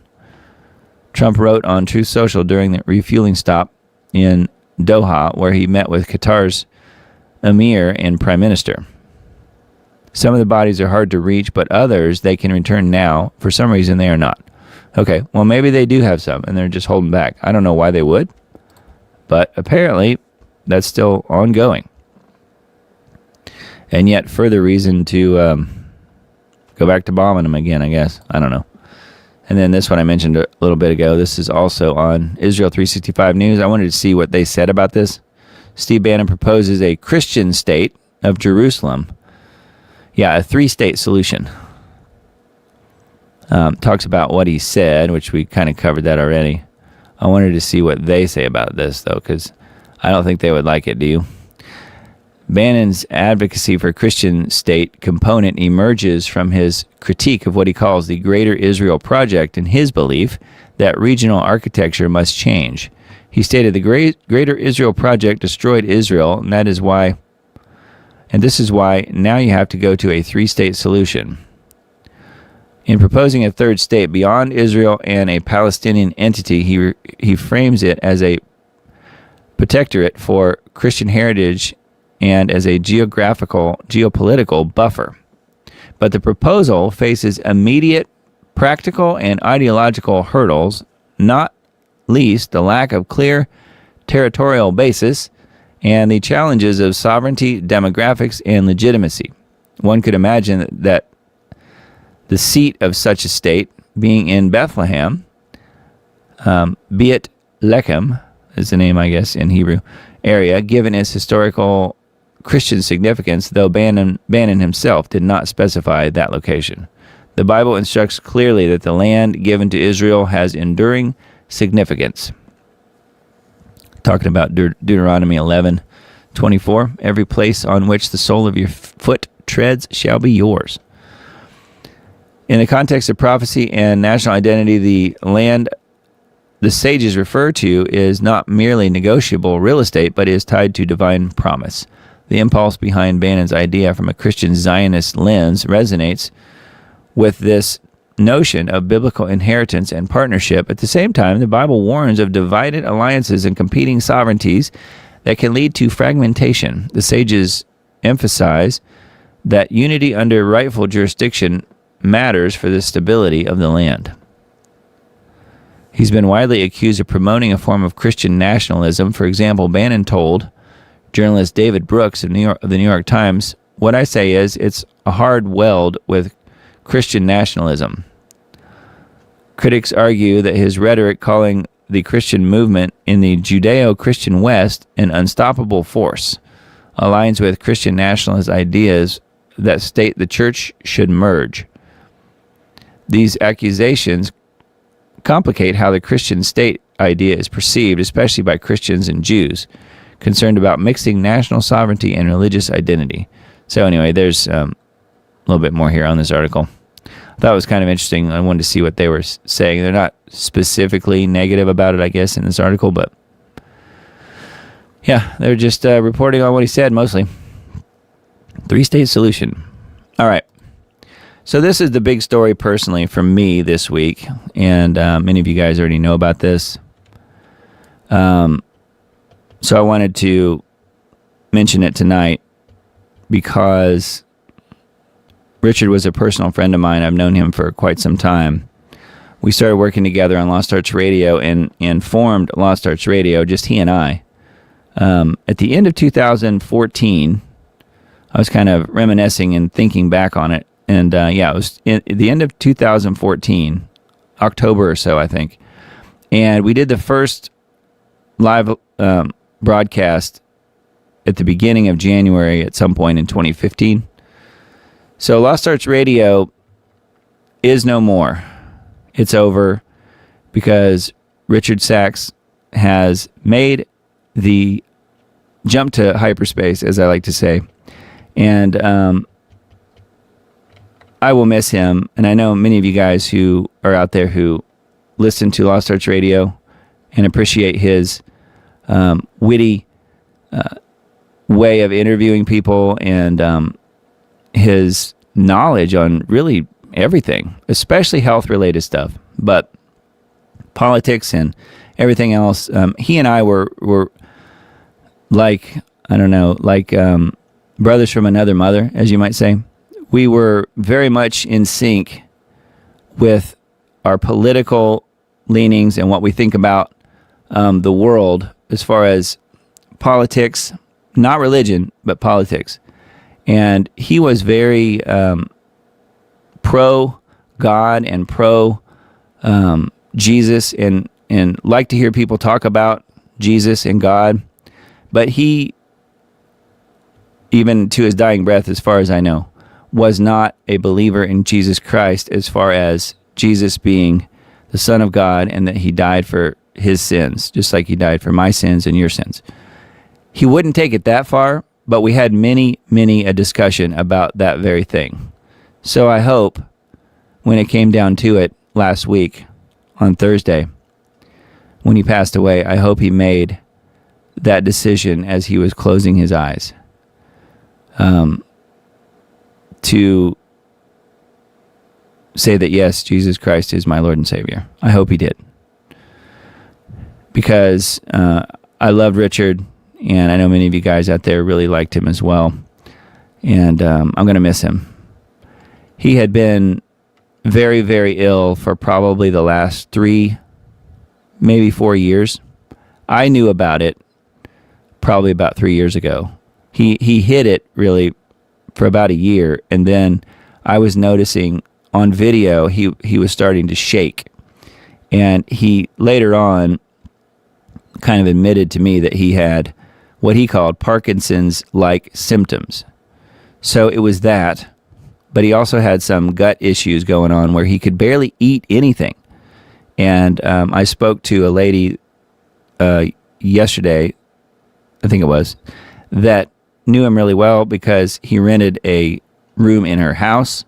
And she said, yes, she confirmed for me that Richard had lost 50 pounds, at least, over the last couple years or so. So when you can't eat, you tend to do that. And I knew that he mentally was all there. He was exactly as sharp as he'd ever been. But I knew physically what he'd been going through because he told me. And he was in a lot of pain. So I just thank God that he's not in that pain anymore. And I hope that he was able to meet Jesus face to face. I really hope that that's the case. I hope to see him in heaven someday. And so say a prayer for his soul. He did not have any immediate family who was right there where he lived in Arizona. It's a beautiful picture there because it's Sedona, Arizona. And that's where he lived. He liked that area a lot, even though he was a California guy originally. Most of his family was back in California and in other places, kind of spread out.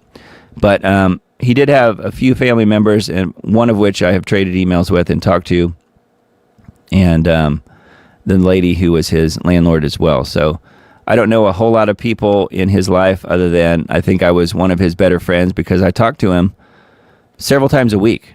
And I'm going to miss him. But I am thankful that he is no longer in any pain anymore for whatever it was he was going through. I can confirm that he died officially on Thursday, the 23rd. And I can also confirm that they are going to do, if they didn't already, an autopsy on him. And I'm not sure how that works and who's paying for what and all that stuff because he didn't have any immediate family that's going to be able to step up and do that. So they did decide, they did make a few decisions on what they're going to do with the body and so forth. I'm not really at liberty to say all of that other than it will be very respectful. And I don't even know that they are going to do a funeral. But just know that he will be very, very much missed by me and I'm sure by many other people who enjoyed watching Richard Sachs on Lost Arts Radio, and also the few people who were in the Planetary Healing Club. And there were a few subscribers on there as well. And I helped him produce the show from the very beginning. So anyway, thank you guys for your prayers in advance for Mr. Richard. And yeah, he's going to be very, very much missed around these parts anyway. But yes, the show will continue as far as living on in what we did all those years. We were putting out at least a show a week for a long time, and we did a lot of work, most of which is still available on the various channels. We had a lot of videos taken off of the YouTube channel, but there's still a lot there. So I'll link to the YouTube channel in the Substack post, but you can just do a search on YouTube for Lost Arts Radio and find it. So it goes back to early 2015, and I don't think that the videos on that channel don't go quite that far back because we weren't doing video right away. It was originally only going to be a radio show. So some of the original stuff was on Blog Talk Radio, which is now dissolved and was bought by somebody else, and those recordings are gone, unfortunately, on Blog Talk Radio. But much of it is still available on YouTube and Rumble and BitChute. So if you have an interest in anything related to alternative health, he really knows his stuff.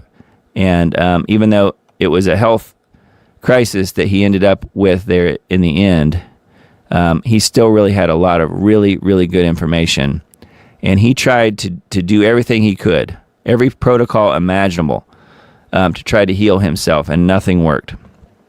So I am interested to see what this autopsy conveys as far as why he died, what specifically it was, because he would not go see an allopathic, normal, in quotes, normal doctor. Which, if it was me personally and I would have been going through that, I would have.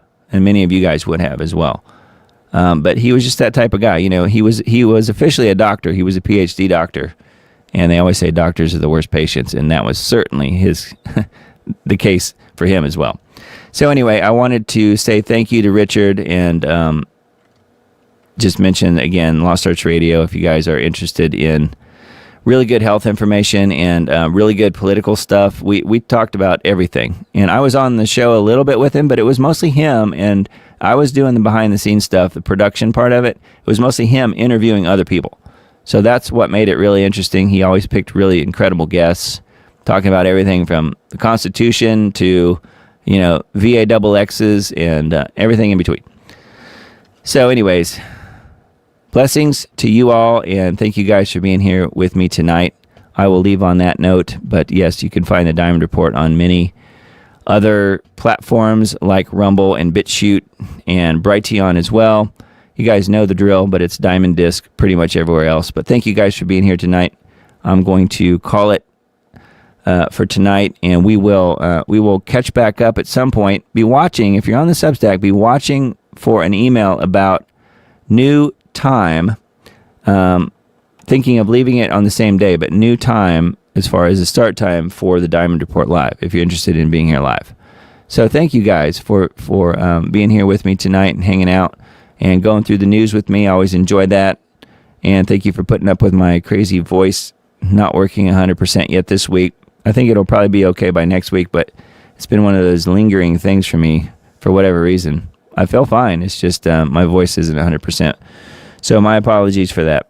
Anyway, blessings to you all. I hope you guys have a really good week this week. And yeah, we'll have to watch and see what happens around the first of the month because of the all the crazy stuff that's possibly going to happen as far as the SNAP stuff and all that. So we'll wait and see. But they really want to get us involved in the Civil War. I hope they're not able to pull that one off. That would be good.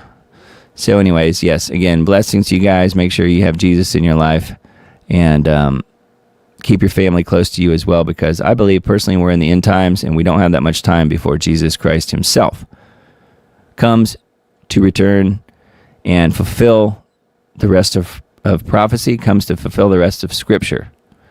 So anyway, blessings again and love you guys, and we'll do it again next week. Talk to you later.